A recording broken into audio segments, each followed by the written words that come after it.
মৃত্যুর সাথে পাঞ্জা লড়ছে প্রীতি। তার মনে হচ্ছে এখনই সে পরপারের অধিবাসী হয়ে যাবে, কিন্তু এই দুনিয়া সে ছাড়তে চায় না। তার যে অনেক স্বপ্ন এখনো অপূর্ণ রয়ে গেছে। এমন সময় ডক্টর আরিয়ান এসে বলে, আপনি কোনো চিন্তা করবেন না, আপনি এখন বিপদমুক্ত। আপনাকে উনি সময় মতো যদি নিয়ে না আসতো, আপনি হয়তো আর দুনিয়ার আলো দেখতে পেতেন না। প্রীতি আশ্চর্যান্বিত হয়ে বলল, আরে যেই ছেলেটা আপনাকে কুলে করে হসপিটালে নিয়ে এসেছে, আমি তার কথা বলছি। প্রীতির তো কিছুই মাথায় ঢুকছে না। তবে তার এইটুকু খেয়াল আছে, কেউ একজন তাকে কোলে করে হসপিটালে নিয়ে এসেছে। সে গাড়ি ড্রাইভ করার সময় কন্ট্রোল হারিয়ে ফেলে, ফলে সে গাড়ি নিয়ে গাছের সাথে গিয়ে ধাক্কা খায়। আচ্ছা, আপনি বেডে শুয়ে রেস্ট নেন, আমি আসছি। ডক্টর আরিয়ান এটা বলে ক্যাবিন থেকে বের হয়ে যায়। প্রীতির তো কিছুই ভালো লাগছে না। এখন সে বাসায় যাবে কি করে? এমন সময় আকাশ কেবিনের দরজা খুলে ভিতরে প্রবেশ করল। এই যে, আপনি কেমন আছেন এখন? দেখতেই তো পারছেন কেমন আছি, আবার প্রশ্ন করছেন কেন? আরে বাবা, আপনি রেগে যাচ্ছেন কেন? এমনি জিজ্ঞেস করবেন কেন? আর আপনি আমার কেবিনে কোন সাহসে প্রবেশ করেছেন? আরে ডক্টর বলল আপনি এখন বিপদমুক্ত, তাই আপনাকে দেখতে আসলাম। আর আমি সেই ছেলে যে আপনাকে হসপিটালে নিয়ে এসেছি। ও, ডক্টর তাহলে এত সময় আপনার কথাই বলছিল। আচ্ছা শোনেন, থ্যাংক ইউ আমাকে সঠিক সময়ে হসপিটালে নিয়ে আসার জন্য। আর শোনেন, আমার খুব ক্ষুধা পেয়েছে, কিছু খাবো আমি, আমাকে কিছু খেতে দিন। আচ্ছা ওয়েট, আমি এখনই ক্যান্টিন থেকে খাবার নিয়ে আসছি। অন্যদিকে প্রীতির বাবা মা তো টেনশনে শেষ। ওনাদের মেয়ে কোথায় গেল? সেই সকালে বের হয়েছে, এখনো বাড়ি ফিরছে না। প্রীতির আম্মু তো কেঁদে কেঁদে চোখ লাল বানিয়ে ফেলছে, বারবার বলছেন, এই প্রীতির আব্বু, আমার মেয়ে কোথায়? সে এখন আসছে না কেন? প্রীতির আব্বুও চুপ করে আছে। ওনার মাথায় যেন কিছুই ঢুকছে না। মেয়েটা তো এত সময় কখনো বাইরে থাকে না, কিন্তু আজ কি হয়েছে যে এখনো বাড়ি ফিরছে না? দুপুর পেরিয়ে বিকাল হতে চললো। না, এভাবে আর বসে থাকলে চলবে না। তিনি লোক লাগিয়ে দেয় প্রীতিকে খোঁজার জন্য। অন্যদিকে আকাশ, কি নাস্তা নিয়ে যাব ওনার জন্য? মাথায় কিছু কাজ করছে না, পকেটেও টাকা নাই, আছে মাত্র 30 টাকা। এটা দিয়ে কি হবে? নিজেও তো না খেয়ে আছি।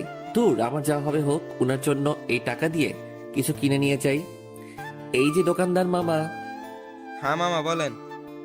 ছোট একটা পাউরুটির প্যাকেট আর 2টা কলা দিন। দোকানদার আকাশের কথা মতো এক প্যাকেট পাউরুটি আর 2টা কলা মিলিয়ে একটা প্যাকেট করে দেয়। সেই নাস্তাগুলো নিয়ে আবার হসপিটালে কেবিনের ভিতরে চলে আসে। নাস্তার প্যাকেটটা প্রীতির দিকে এগিয়ে দিয়ে বললাম, এই যে নিন, এগুলো খেয়ে নিন। নাস্তার প্যাকেটটা খুলে তো প্রীতির মেজাজ খারাপ হয়ে যায়। রাগী স্বরে জিজ্ঞেস করে, এই যে এগুলো কি? কেন? পাউরুটি আর কলা। এই ছোট লোক, এগুলো কোনো খাবার? হ্যাঁ, তুই আমার জন্য এগুলো কি নিয়ে এসেছিস? এসব পাউরুটি আর কলা তো আমার বাসার পোষা কুকুরগুলোকেও খেতে দেয় না, আর তুই আমার জন্য এসব নিয়ে এসেছিস? কথাটা বলে খাবারের প্যাকেটটা আকাশের মুখের উপর ছুঁড়ে মারে প্রীতি। তারপর আবার বলে, যা গিয়ে আমার জন্য ভালো কিছু নিয়ে আয়। আমার কাছে কোনো টাকা নেই। এই ছোট লোক, টাকা নাই কেন? না, ইচ্ছে করে খরচ করিস না। শোন, তোর টাকা আমি দিয়ে দিব। যা গিয়ে আমার জন্য ভালো কিছু নিয়ে আয়। সত্যি আমার কাছে কোনো টাকা নেই। এই কুকুরের বাচ্চা, তোর কত বড় সাহস! তুই আমার মুখের উপরে কথা বলিস? আমি এত কিছু শুনতে চাই না। তুই এখন আমার জন্য খাবার নিয়ে আসবি, সেটা যেখান থেকেই হোক। আমি জানি না, আমার খিদা পেয়েছে, আমি খাবার খাবো। যা এখন আমার চোখের সামনে থেকে। হুম। আকাশ কি করবে? কিছুই তো মাথায় কাজ করছে না। আসলে উপকার করতে, কিন্তু এখানে এসে সে উল্টো ফেসে গেছে। অপমানিত হতে হচ্ছে তাকে। তার কাছে আর একটা টাকা অবশিষ্ট বাকি নেই। কি করবে সে? পরে হঠাৎ মাথায় কাজ করছে, তার তো একটা ফোন আছে। সে কেবিন থেকে বের হয়ে ডাক্তারের কাছে যায়। ডাক্তারকে বলে, ডক্টর সাহেব, আমার একটা ফোন আছে, সেটা আপনি রেখে দিন আর আমায় কিছু টাকা দিন। আমার রোগীর খিদে পেয়েছে, ওনার জন্য খাবার নিয়ে যেতে হবে। পরে আপনাকে টাকা দিয়ে আমি আমার ফোনটা নিয়ে নেব। আল্লাহ, প্লিজ এভাবে বলবেন না। আপনার ফোন আপনার কাছে রেখে দিন, আর এই যে নিন টাকা। 1000 টাকার নোট ধরিয়ে দিয়ে এটা দিয়ে ওনাকে ভালো কিছু কিনে খাওয়ান। আকাশের শরম লাগছে ডক্টরের কাছ থেকে টাকা নিতে, কিন্তু কি করবে সে? সেও তো নিরুপায়। প্রীতি বলছি, ভালো কিছু খাবার নিয়ে যেতে হবে, না হলে আবার কথা শোনাবে তাকে। সে লজ্জা শরমে মাথা খেয়ে ডাক্তারের কাছ থেকে টাকা নিয়ে প্রীতির জন্য ভালো কিছু খাবার নিয়ে যায়। আর ভাগ্যিস ভালো, সরকারি হাসপাতাল বলে বেঁচে গেছে, না হয়তো বিলের টাকাও পরিশোধ করতে হতো।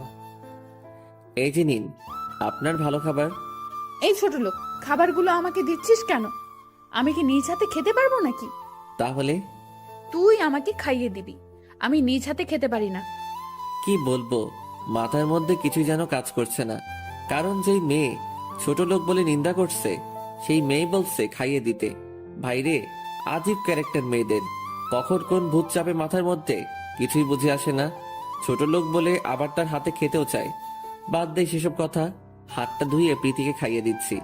প্রীতি একদম ছোট বাচ্চার মতো করে হেলে দুলে খাবার খাচ্ছে, আর ঠিক মতো খেতেও পারছে না, মুখের আশেপাশে ভরিয়ে ফেলেছে। ওর এই অবস্থা দেখে হাসবো না কাঁদবো বুঝতে পারছি না। আল্লাহ, একদম বাচ্চা মেয়ের মতো মন মানসিকতা ওনার মধ্যে। এই যে, আমি আর খাবো না, আমার পেট ভরে গেছে। আচ্ছা ঠিক আছে, প্রীতিকে খাইয়ে দিয়ে অবশিষ্ট কিছু খাবার বেঁচে গিয়েছে, সেগুলো নিজে খেয়ে নিলাম। কি করব, সেই সকাল থেকে তো নিজেও না খেয়ে আছি। পেটে আর বাদাম আনছিল না, তাই প্রীতির ঝুটা খাবারগুলোই নিজে খেয়ে নিলাম। এই যে, আমি ঘুমাবো। হ্যাঁ ঘুমান, আপনাকে বারণ করেছে কে? আমি একা ঘুমাতে পারি না, আমার একা ঘুমাতে ভয় করে। আপনিও আমার সাথে ঘুমাবেন? আল্লাহ, পাগল হয়ে যাব। খানিকক্ষণ পরপর মুখের বলি বদলাই, কিছুক্ষণ আপনি বলছে, আবার কিছুক্ষণ তুই। না, আমি এখন ঘুমাবো না, আপনি ঘুমান। আল্লাহ, আপনি এত রেগে যাচ্ছেন কেন? আচ্ছা ঘুমাচ্ছি, আপনি একটু ওয়েট করুন, আমি ফ্রেশ হয়ে এখনই আসছি। আচ্ছা যা, কিন্তু তাড়াতাড়ি আসবি, আমার একা থাকতে ভয় করে। আচ্ছা ঠিক আছে। তারপর ফ্রেশ হতে চলে গেলাম। ওয়াশরুমে গিয়ে ভাবছি এ কার পাল্লায় পড়লাম আমি। তবে একটা জিনিস ফিল করেছি, ওনাকে দেখলে মনের মধ্যে কেমন যেন একটা অনুভূতি কাজ করে। মনে হয় ওনার রূপের ঝলক আমার কলিজাকে পুরো ছিন্ন বিচ্ছিন্ন করে ফেলছে, এক দেখাতেই মনের মধ্যে জায়গা করে ফেলেছে। কিন্তু আফসোস, আমার মনের কথাগুলো মনেই থেকে যাবে। এসব ভাবতে ভাবতে ফ্রেশ হয়ে নিলাম। তারপর ক্যাবিনে গিয়ে দেখি প্রীতি অপেক্ষায় বসে আছে। আমি যাওয়ার সাথে সাথে তাকে টান দিয়ে ওর একদম কাছে নিয়ে গেল। আমি তো অবাক, কি করছে কি প্রীতি, পাগল টাগল হয়ে গেল নাকি আবার? এমনিতে তো ঝাটকা খেলাম, এরপর প্রীতি যা করলো তাতে তো আরো বড় শখ খেলাম। প্রীতি একদম ঝাপটে ধরে আমার বুকে মুখ গুজে দিয়ে শুয়ে পড়েছে। কি বলবে ভেবে পাচ্ছে না, চোখগুলো জাস্ট বড় বড় হয়ে আছে, কিন্তু অবশ্য ভালো লাগছে। প্রীতির কর্মকাণ্ড দেখে মনে বেফাস একটা স্বপ্ন জেগে বসেছে। ইস, উনি যদি আমার স্বপ্নের রানী হতো, উনি যদি আমার জীবন সঙ্গী হতো, তাহলে এভাবেই সারা জীবন নিজের বুকের সাথে জড়িয়ে ধরে থাকতে পারতাম। আনমনে বলছি কথাগুলো। তারপর প্রীতিকে উদ্দেশ্য করে বললাম, আচ্ছা আপনাকে একটা কথা বলি, হ্যাঁ বলেন। আমিও কি আপনাকে জড়িয়ে ধরবো? প্রীতিকে কে বোঝাবে যে আকাশের মাথায় অলরেডি শয়তান চেপে আছে, জেগে জেগে ওকে বউ বানানোর স্বপ্ন দেখছে। তারপর প্রীতিকে জড়িয়ে ধরে আকাশ। প্রীতি চুপচাপ একদম ছোট বাচ্চাদের মতো গুটিসুটি মেরে আকাশের বুকের মধ্যে মাথা গুঁজে দিয়ে ঘুমিয়ে পড়ল। অন্যদিকে প্রীতির বাবা মা তো পাগল পাগল হয়ে গেছে। রাত হয়ে গেছে, এখনো মেয়ে বাড়ি ফিরছে না। আবার খোঁজ নেওয়ার জন্য লোকও লাগিয়েছে, তাদেরও কোনো ফোন আসছে না। ভোরে আকাশে ঘুম ভেঙে যায়। সে ঘুম থেকে উঠে তো অবাক, মেয়েটা বিছানায় নেই। তার উপরে ফ্লোরটা পুরো রক্তে লাল হয়ে আছে। আকাশ মাথা চুলকাতে চুলকাতে বলল, মাথায় তো কিছুই কাজ করছে না, ফ্লোরে রক্ত কেন? তার উপরে মেয়েটা কোথায় গেল? বেড থেকে নেমে যেই না ফ্লোরে পা ফেললো, এমন সময় কারো হাতের উপরে পাড়া পড়লো। থতমত খেয়ে গেলাম, নিজেকে নিজে প্রশ্ন করলাম, কার হাতের উপরে পাড়া দিয়েছি আমি? নজরটা নিচে ঘোরাতেই দেখলাম প্রীতি ফ্লোরের উপরে পড়ে আছে, শরীরটা বেডের ভিতরে সাইডে, আর হাতটা বাহিরে বেরিয়ে আছে। মাথায় যেখানে আঘাত পেয়েছিল, প্রীতির সেখানের থেকে রক্ত বের হচ্ছে, আর সেই রক্তই পুরো ফ্লোর গড়িয়েছে। আল্লাহ, এখন কি করব আমি? মেয়েটা কখন বেড থেকে পড়ে গেল? সে তো আমায় জড়িয়ে ধরে ঘুমিয়েছে। এই যে শুনছেন, কোনো সারা শব্দ নেই, তাই আবার ডাক দিলাম, কিন্তু তাও সাড়া পেলাম না। এবার আমি শিওর যে মেয়েটা জ্ঞান হারিয়ে ফেলেছে। মেয়েটাকে বেডের উপরে শুইয়ে দিয়ে আমি দৌড়ে ডক্টর আরিয়ানের কেবিনে চলে যাই। ডক্টর আমার পেশেন্টের কি জানি হয়েছে, রাতে কেবিনের বেডে ঘুমিয়েছিল, কিন্তু সকালে ঘুম থেকে উঠে দেখি ফ্লোরের উপরে পড়ে আছে, আর মাথার ক্ষত জায়গাটা থেকে রক্ত বের হয়ে পুরো ফ্লোর লাল হয়ে গিয়েছে। প্লিজ একটু আসুন। আচ্ছা চলুন চলুন, কি বলছেন, কিভাবে হলো এমনটা? এমনিতে মাথায় আঘাত পেয়েছে, তার উপরে যদি আবার প্রেশার পড়ে সেটার উপরে, তাহলে রোগীর বড় ধরনের ক্ষতি হয়ে যাবে। ডক্টর প্লিজ এভাবে বলবেন না, আপনি একটু দেখুন, ডাক্তার আরিয়ান কেবিনে গিয়ে মেয়েটার কি হয়েছে সেটা দেখছে। আকাশ সাথেই দাঁড়িয়ে আছে। টেনশনে তার মাথা কাজ করছে না। তারপর ডাক্তার আরিয়ান বলল, দেখেন, যেটা ভয় পেয়েছিলাম সেটাই হয়েছে। উনি মাথায় আবার আঘাত পেয়েছে। তার উপরে ক্ষতটা থেকে প্রচুর ব্লিডিং হয়েছে। এখন ওনার রক্তের প্রয়োজন, না হলে রোগী রক্ত শূন্যতায় মারাও যেতে পারে। ডাক্তার আরিয়ানের কথা শুনে থ হয়ে গেল আকাশ। ডাক্তার আবার বলল, আমি রক্তের গ্রুপ চেক করে আপনাকে জানাচ্ছি, আপনি রক্তের ব্যবস্থা করুন। কথাটা বলে ডক্টর আরিয়ান কেবিন থেকে বের হয়ে যায়, আর আমি সেখানেই থ হয়ে দাঁড়িয়ে থাকি। একটু পর একজন নার্স এসে ব্লাড স্যাম্পল বলে যায়, এ পজিটিভ রক্ত লাগবে, 3 ব্যাগ রক্ত লাগবে। এত রক্ত কোথা থেকে ম্যানেজ করব আমি? তখনই আমার মাথায় আসে আমার রক্তের গ্রুপ ও সেম। সিদ্ধান্ত নেই যে রক্ত দেব। যেই বাবা সেই কাজ। ডক্টরের কাছে গিয়ে বললাম, আমার রক্তের গ্রুপ সেম, আমি রক্ত দিব। আপনি দিবেন বুঝলাম না, কিন্তু 3 ব্যাগ রক্ত আপনি একা কিভাবে দিবেন? আরেকজন দরকার পড়বে। প্লিজ ডক্টর, সমস্যা নেই, আমি একাই দিব 3 ব্যাগ রক্ত। আপনি কি সিরিয়াস? হ্যাঁ ডক্টর, আমি সিরিয়াস। আমার যা হবে সেটা পরে দেখা যাবে। 3 ব্যাগ না, শুধু আপনার যত রক্তের দরকার হয় আমার শরীর থেকে নিন। ওকে, আপনি আমার সাথে আসুন। 3 ব্যাগ রক্ত একাই দিল আকাশ। মাথাটা জিমজিম করছে তার। ডক্টর আরিয়ান তাকে বলছে কিছু সময় একটা জায়গায় বসে রেস্ট করতে, কিন্তু তার মন অস্থির হয়ে আছে। প্রীতি কখন জ্ঞান ফিরবে? অচেনা একটা মানুষ, তার মনটা প্রীতিকে নিয়ে বারবার মাখামাখি করছে, তাই স্থির থাকতে পারলো না। তাই কেবিনে ডক্টর আরিয়ানের সাথে চলে গেল সে নিজেই। ডক্টর আরিয়ান মেয়েটাকে চেক আপ করছে। তিনি বললেন, আচ্ছা শুনুন, একদম টেনশন করবেন না, ইনশাআল্লাহ সুস্থ হয়ে যাবে। আমি ঘুমের ইনজেকশন দিয়ে দিয়েছি, ঘন্টা 5-এর মধ্যে জ্ঞান ফিরে আসবে। ডক্টর আরিয়ানের কথা শোনার আর সময় পায়নি আকাশ। তার আগেই মাথা ঘুরে দপাস করে ফ্লোরে পড়ে গেল। একে তো রক্ত দিয়েছে, তার উপরে দৌড়াদৌড়ি করেছে। ও শিট, ওনাকে বলেছিলাম একটা জায়গায় বসে কিছুটা সময় রেস্ট করতে, কিন্তু উনি তা করেননি। 3 ব্যাগ রক্ত দেওয়া একজন ব্যক্তি, সেটা কি যেমন তেমন কথা নাকি? এই যে মরিয়ম, আপনি আমার সাথে একটু হাত লাগান ওনাকে ভোর থেকে উপরে তুলতে।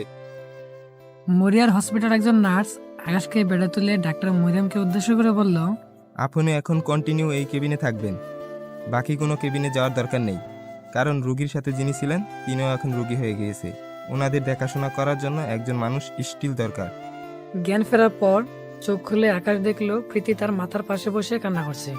কিন্তু কেন? অন্যদিকে নার্স প্রীতিকে বৃথা সান্ত্বনা দেওয়ার চেষ্টা করছে। শোয়া থেকে উঠে বসলো আকাশ। আকাশে জ্ঞান ফিরেছে দেখতে পেয়ে প্রীতি বলল, এই যে, এখন কেমন লাগছে আপনার? কথাটা বলেই প্রীতি জড়িয়ে ধরল আকাশকে। আকাশ আর উত্তর দেওয়ার সুযোগ পেল না। থমথম কণ্ঠে বলল, কেন? কেমন লাগবে আমার? আর কি হয়েছিল আমার? নার্স বলে উঠল, আপনি মাথা ঘুরে পড়ে গিয়েছেন। সকালবেলা রোগীকে রক্ত দিয়ে এসে 6 ঘন্টা যাবত আপনার কোনো জ্ঞান ছিল না। তখনই সকালের কথা মনে পড়লো আমার। আল্লাহ, কি বলছে সবাই সব? আমার তো কিছুই মনে নেই। দেওয়াল ঘড়িটার দিকে তাকিয়ে দেখলাম 2টা বাজে। তার মানে সত্যি 6 ঘন্টা তার জ্ঞান ছিল না। আর মেয়েটার জ্ঞান বা কখন ফিরলো? প্রীতি তখন আকাশকে জড়িয়ে ধরে ফুপে ফুপে কান্না করছে। এই যে, আপনি কান্না করছেন কেন? এই কুত্তা, তোকে এত ব্যাগ রক্ত দিতে কে বলছে? আর তোর যদি কিছু হয়ে যেত, আমায় খাইয়ে দিত কে? আমার সাথে ঘুমাতো কে? আমার আব্বা আম্মা তো কেউ এখন নাই। এখন তো তুই আমার সব। যখন জ্ঞান ফিরেছে তখন নার্স বলল তুই আমায় 3 ব্যাগ রক্ত দিয়েছিস, তাই নাকি তোর মাথায় চক্কর এসেছে। এই, তুই এমনটা কেন করতে গেলি? হ্যাঁ, এই যে প্লিজ, আপনি একটু শান্ত হন। এমনিতে আপনার মাথায় আঘাত লেগেছে। বেশি চিৎকার চেঁচামেচি করলে আপনার ক্ষতি হবে। আর আমাকে নিয়ে টেনশন করবেন না, একদম আমি ঠিক আছি। আচ্ছা ঠিক আছে, আর চেঁচাবো না। কিন্তু আচ্ছা ওয়েট, আমি বাহির থেকে খাবার নিয়ে আসছি। উঠে ফ্রেশ হয়ে নিলাম। পরে হসপিটালের ক্যান্টিন থেকে কিছু খাবার নিয়ে ক্যাবিনে ফিরে আসলাম। আর মনে মনে ডক্টরকে থ্যাঙ্কস জানালাম। ভাগ্যিস তিনি আমাকে কিছু টাকা দিয়েছিলেন, না হলে কি যে করতে হতো আল্লাহ জানেন। কেবিনে ফিরে গিয়ে সে প্রীতিকে খাইয়ে দিলাম, তারপর নিজেও খেয়ে নিলাম। এইভাবে আরো 3 দিন হসপিটালে ছিলাম আমরা। মেয়েটার সমস্ত দেখাশোনা আমাকে একা করতে হচ্ছে, কোনো কমতি রাখিনি। এই 3 দিন রাতের বেলায় মেয়েটা আমাকে জড়িয়ে ধরে ঘুমিয়েছে। আজ রিলিজ করে দিয়েছে ডক্টর, তাই প্রীতিকে তার আপন বাসস্থানে পৌঁছে দিয়ে আসবো। কিন্তু মনটা যেন মানছেই না। এই কয়েকটা দিন আমার কাছে কয়েক হাজার বছর লেগেছে। এই 3টা দিনের সমস্ত স্মৃতি আমার মনের মধ্যে একদম গেঁথে গিয়েছে। ভালোবেসে ফেলেছি প্রীতিকে এই কয়েকটা দিনে, কিন্তু বলার সাহস করতে পারছি না। আর তাছাড়া আজ সে চলে যাবে, আর কখনো হয়তো তাকে দেখতে পাবো না। সারা জীবন প্রীতিকে ঘিরে ভালোবাসা নামক অনুভূতিটা নিয়ে বেঁচে থাকতে হবে। এসব ভাবছি আর চোখের কোণ বেয়ে জল গড়িয়ে পড়ছে। এই যে কোথায় আপনি? আমায় কখন থেকে দাঁড় করিয়ে রেখেছেন? আমায় কখন দিয়ে আসবেন আমার বাড়িতে? চোখটা মুছে নিলাম যাতে করে চোখের জলগুলো না দেখতে পাই প্রীতি। তারপর বললাম, এই তো এখনই চলুন। তারপর মেয়েটাকে নিয়ে রওনা দিলাম ওর বাড়ির উদ্দেশ্যে। আচ্ছা, একটা কথা বলবো আপনাকে। হ্যাঁ, অবশ্যই।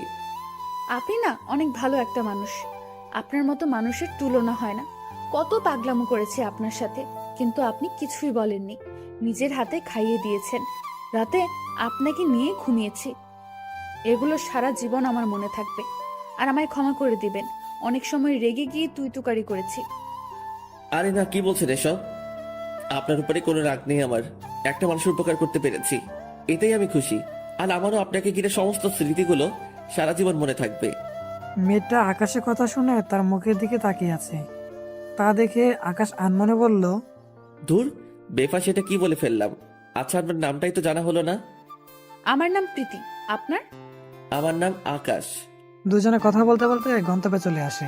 ভিতর থেকে বারবার কলেজেটা খালি মোচড় দিচ্ছে আকাশের। আর হয়তো মেয়েটাকে দেখতে পাবে না। গাড়ির আওয়াজ শুনতে পেয়ে অনেকগুলো মানুষ বাসার ভিতর থেকে বেরিয়ে আসলো। প্রীতিকে দেখতে পেয়ে সবাই তো মহা খুশি। একজন এসে প্রীতিকে জড়িয়ে ধরে বলল, মা আমার, কোথায় চলে গিয়েছিলে আমাদের ছেড়ে তুই? এই ছেলেটাকে আর তোর মাথায় ব্যান্ডেজ কেন? আমি বুঝতে পেরেছি, এই ছেলেটা হয়তো এতদিন তোকে জিম্মি করে রেখেছে। দাঁড়া, ওর ব্যবস্থা করছি। এই, তোরা দাঁড়িয়ে কি দেখছিস? বেটাটাকে মেরে আদমারা করে রাস্তায় ফেলে রেখে আয়। আর প্রীতির আম্মু, তুমি মেয়েকে নিয়ে ঘরে যাও। আবু প্লিজ, তুমি ভুল বুঝছো। ও তেমন কিছুই করেনি। এই, তুই আমাকে শিখাতে আসিস না। আমি জানি এই ছেলেটা তোর সাথে কিছু করেছে। লোকগুলো আকাশকে ওড়াধরা মারতে আরম্ভ করে। আকাশকে মারতে মারতে মাটিতে ফেলে দিয়েছে। মুখ দিয়ে অনবরত রক্ত বের হতে শুরু করেছে। বারবার ওদের কাছে মিনতি করে বলছে, প্লিজ, আমি এমন কিছু করিনি। আপনারা আমায় মেরেন না। কিন্তু কে শুনে কার কথা? ওরা মারতে মারতে আমার পুরো শরীর ফাটিয়ে ফেলে। শরীরের বিভিন্ন অঙ্গ থেকে ফেটে ফেটে রক্ত বের হচ্ছে। তখন আমি চেঁচিয়ে বললাম, উপকারীর ঘাড়ে লাথি, এটাই তার প্রমাণ। বলে জ্ঞান হারিয়ে ফেললো আকাশ। কে শুনে কার কথা? ওরা মারতে মারতে আমার পুরো শরীর ফাটিয়ে ফেলে। শরীরের বিভিন্ন অঙ্গ থেকে ফেটে ফেটে রক্ত বের হচ্ছে। তখন আমি চেঁচিয়ে বললাম, উপকারের ঘাড়ে লাথি, এটাই তার প্রমাণ। বলেই জ্ঞান হারিয়ে ফেললো সে। অন্যদিকে প্রীতি বারবার বলছে, আকাশ এমন করেনি। কিন্তু কেউ বিশ্বাসই করতে রাজি না। না, ছেলেটাই তোর সাথে কিছু উল্টাপাল্টা করেছে। পাশে ফুলদানি ছিল। প্রীতি সেটা হাতে নিয়ে ঠাস করে দেয়ালের সাথে বাড়ি দিয়ে ফাটিয়ে ফেলে। আর দাঁড়ালো দেখে এক টুকরা সেখান থেকে উঠে নিয়ে হাতের উপরে চেপে ধরে বলে, বাবা, তোমরা আমার কথা শুনবে নাকি আমি হাতের উপরে চালিয়ে দিব? সবাই তো অবাক প্রীতির কাণ্ড দেখে। মারে, প্লিজ এমনটা করিস না, ওটা ফেলে দে। না, আমি জানি তোমরা আমার কথা শুনবে না। আমি যা বলবো সেটা শুনে তারপর তোমাদের যা করার করবে। এর আগে যদি উল্টাপাল্টা কিছু করো তাহলে হাতের উপর চালিয়ে দেব। ছেলেটার কোনো দোষ নেই, তোমরা শুধু শুধুই তাকে মারলে। সে আমার প্রাণ বাঁচিয়েছে, না হয় আজ তোমাদের মেয়েকে জীবিত দেখতে পেতে না চোখের সামনে। কি বলছিস? ছেলেটা তো জান বাঁচিয়েছে মানে? প্রীতি সমস্ত কিছু সবাইকে খুলে বলে। প্রীতির কথা শুনে সবার মুখে হাত উঠে যায়। সবার মনে একটা কথাই চলতে থাকে, হে আল্লাহ, কি করলাম আমরা যে আমাদের মেয়ের প্রাণ বাঁচিয়েছে, তার প্রাণ নিতেই আমরা উঠে পড়ে লেগেছি। এই, তোরা কে কোথায় আসিস রে? তাড়াতাড়ি ছেলেটাকে নিয়ে আয়। প্রীতির বারবার সর্বক্ষণ যারা বডিগার্ড থাকে তারা বলল, স্যার, ওকে তো মেরে আত্মরা করে রাস্তায় ফেলে রেখে দিয়ে আসছি। প্রীতির তো মাথার উপরে আকাশ ভেঙে পড়ছে এমন অবস্থা। সে দৌড়ে ঘর থেকে বের হয়ে যায়। ঘরের এরিয়া পার হয়ে দেখে আকাশ রাস্তার মধ্যে পড়ে আছে। প্রীতির পিছনে পিছনে ওর বাবাও ঘর থেকে বেরিয়ে আসে। বাবা, তোমরা কি করলে এটা? তোমাকে বাবা বলতেই আমার ঘৃণা হচ্ছে। যে আমার প্রাণ বাঁচালো, তোমরা তার পেছনেই পড়ে গেলে। মারে, আমায় ক্ষমা করে দিয়ে। এই, তোরা তাড়াতাড়ি ওকে হাসপাতালে নিয়ে যা, আমরা অন্য গাড়ি করে আসছি। তোমরা যাও অন্য গাড়ি করে, আমি আকাশের সাথেই যাব। করিম আঙ্কেল, আপনি প্লিজ তাড়াতাড়ি আকাশকে হসপিটালে নিয়ে যাওয়ার ব্যবস্থা করুন। মামুনি, তুমি একদম চিন্তা করো না, আমি এখনই গাড়ি বের করছি। তারপর আকাশকে ধরাধরি করে হসপিটালে নিয়ে যাওয়া হয়। আকাশের মাথা ফেটে রক্ত পড়ছিল। এটা দেখে প্রীতি সে কি কান্না, পুরো পথটাই সে কান্না করেছে। হসপিটালে পৌঁছানো অবধি আকাশে মাথাটা প্রীতির কোলের উপরে নিয়েই রেখেছিল। 1 মিনিটের জন্য কোল থেকে মাথাটা মাটিতে রাখিনি। প্রীতির ভিতরটা মোচড় দিয়ে ব্যথা করছে। তার মনে হচ্ছে আকাশ তার খুব কাছের মানুষ। তার কিছু হয়ে গেলে প্রীতিও বাঁচবে না। খুব কষ্ট হচ্ছে তার। 2 দিন পর আকাশে জ্ঞান ফিরে আসে। জ্ঞান ফেরার পর সে অনুভব করে তার মাথায় প্রচন্ড রকমের ব্যথা করছে। সে বিছানা থেকে ওঠার চেষ্টা করছে, কিন্তু উঠতে পারছে না। সারা শরীর ব্যথা করছে। ব্যথাটা যেন তার পুরো শরীরকে কাবু করে নিয়েছে। তাও জোর খাটিয়ে ওঠার চেষ্টা করে, কিন্তু সে শরীরের ভার সামলাতে না পেরে বেড থেকে পড়ে যায়। তবে তাজ্জব করা বিষয় হচ্ছে সে মাটিতে পড়েনি। কেউ একজন তাকে মাটিতে পড়ার আগে ধরে ফেলেছে। সে গাড় ঘুরে দেখে প্রীতি। প্রীতি তো চোখ লাল করে আছে আকাশের দিকে। মনে হচ্ছে এখনই চোখ দিয়ে গিলে খেয়ে ফেলবে। আরে আজীব তো, কি করলাম আমি? আমার দিকে এভাবে চেয়ে আছেন কেন?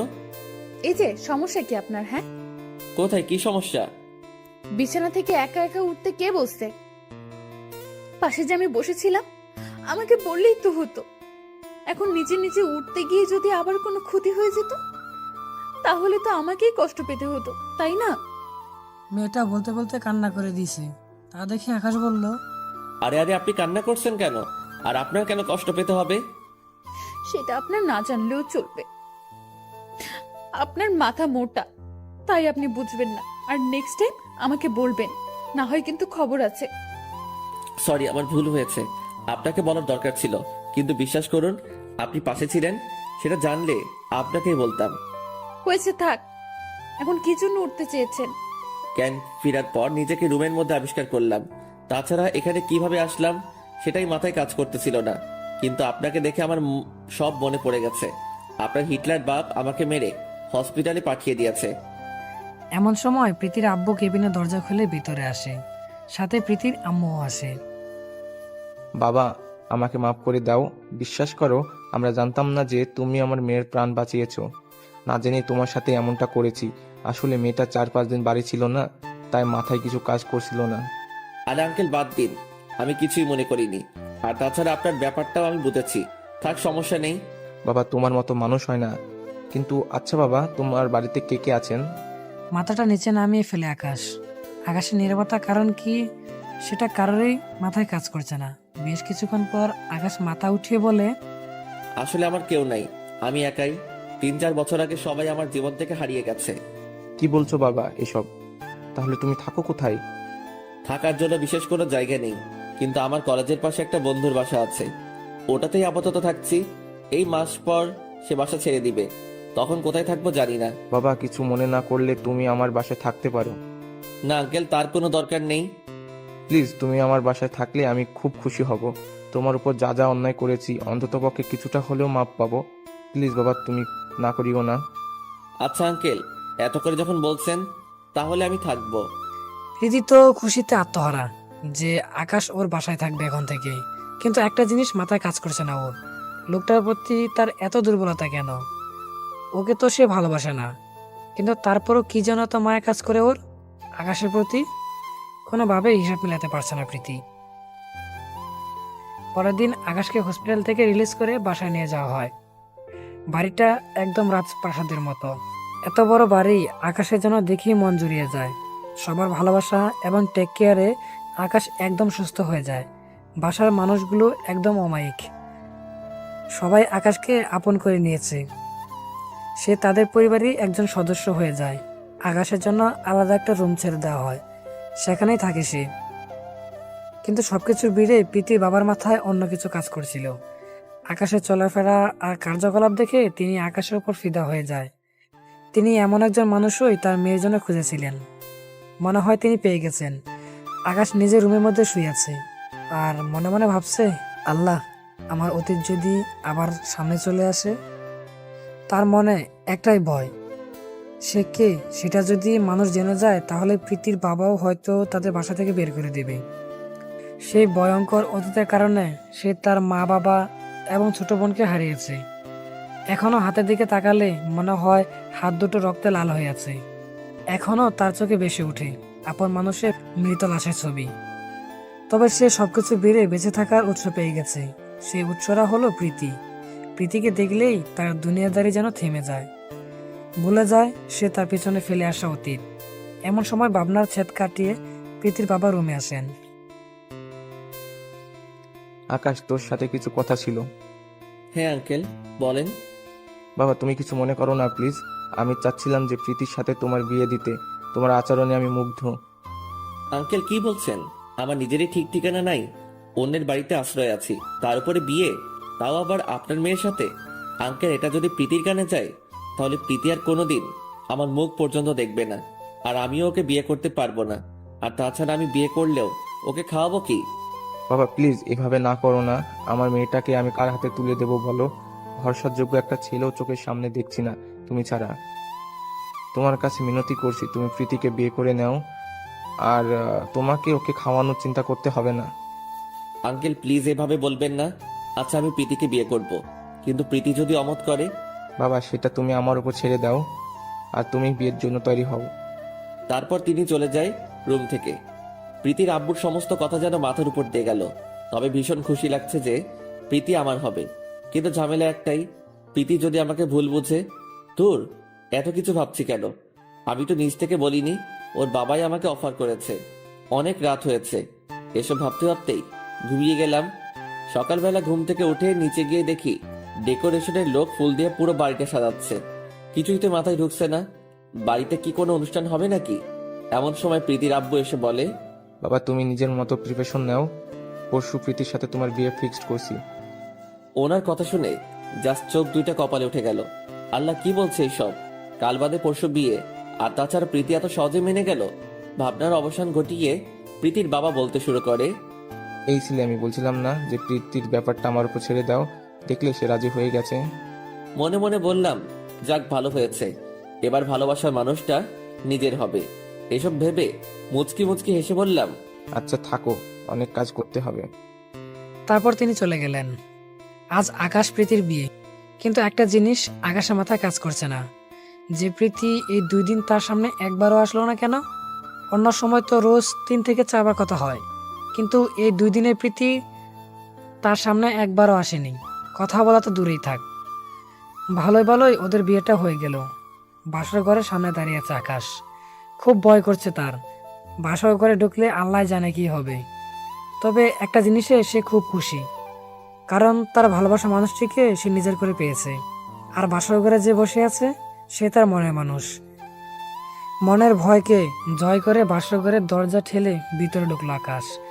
ভিতরে ঢুকে দেখে প্রীতি বড় একটা ঘোমটা দিয়ে বসে আছে। আওয়াজ করে সামনের দিকে এগিয়ে গেল আকাশ, কারণ মেয়েরা নাকি তার বরকে পা ধরে সালাম করে বাসর ঘরে। কিন্তু প্রীতি এমন কিছুই করলো না। যাক, আকাশও এসবে লাইক করে না, পা ধরে সালাম টালাম করা আর কি। আস্তে আস্তে খাটের উপরে গিয়ে বসলো সে। প্রীতির কোনো সারা শব্দ নেই, কেমন যেন একটা আনইজি লাগছে আকাশের। তার উপরে মেয়েটাও কথা বলছে না, নীরবতা ভেঙে নিজেই বলল, প্রীতি ঘোমটাটা সরাও। তারপর রেসপন্স নাই, তাই নিজের হাত দিয়েই ওর মুখ থেকে ঘুমটাটা সরিয়ে দিল। ঘুমটাটা সরিয়ে যা দেখলো তাতে তো ওর চোখ কপালে উঠে গেছে। প্রীতির চোখগুলো আগুনের মতো লাল বর্ণ ধারণ করে আছে। প্রীতিকে দেখে আর বুঝতে বাকি রইল না যে মেয়েটা অনেক কেঁদেছে। কিন্তু কেন, সেটা দেখে আমি বললাম, এই প্রীতি, কি হয়েছে তোমার? তোমার চোখ মুখ এমন ফোলা দেখাচ্ছে কেন? নিশ্চয়ই তুমি কেঁদেছ। দেখি কি হয়েছে, আমাকে বলো। প্রীতি ঠাস করে একটা থাপ্পড় বসিয়ে দেয় আকাশের গালে।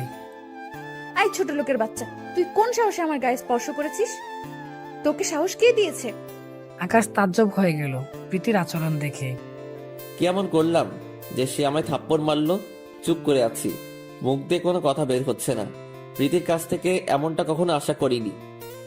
কি রে ছোট লোক, কথা বলছিস না কেন? গায়ে হাত দিয়েছিস কোন সাহসে? গায়ে হাত দিতে আবার সাহস লাগবে নাকি? তুই তো আজ থেকে আমার বউ, অন্য কোনো অবলা নারী না। এই ছোট লোক, তোর তো দেখছি মুখ ফুটে গেছে। কার বউ? কিসের বউ? তোর মতো ছোট লোকের বউ হব আমি?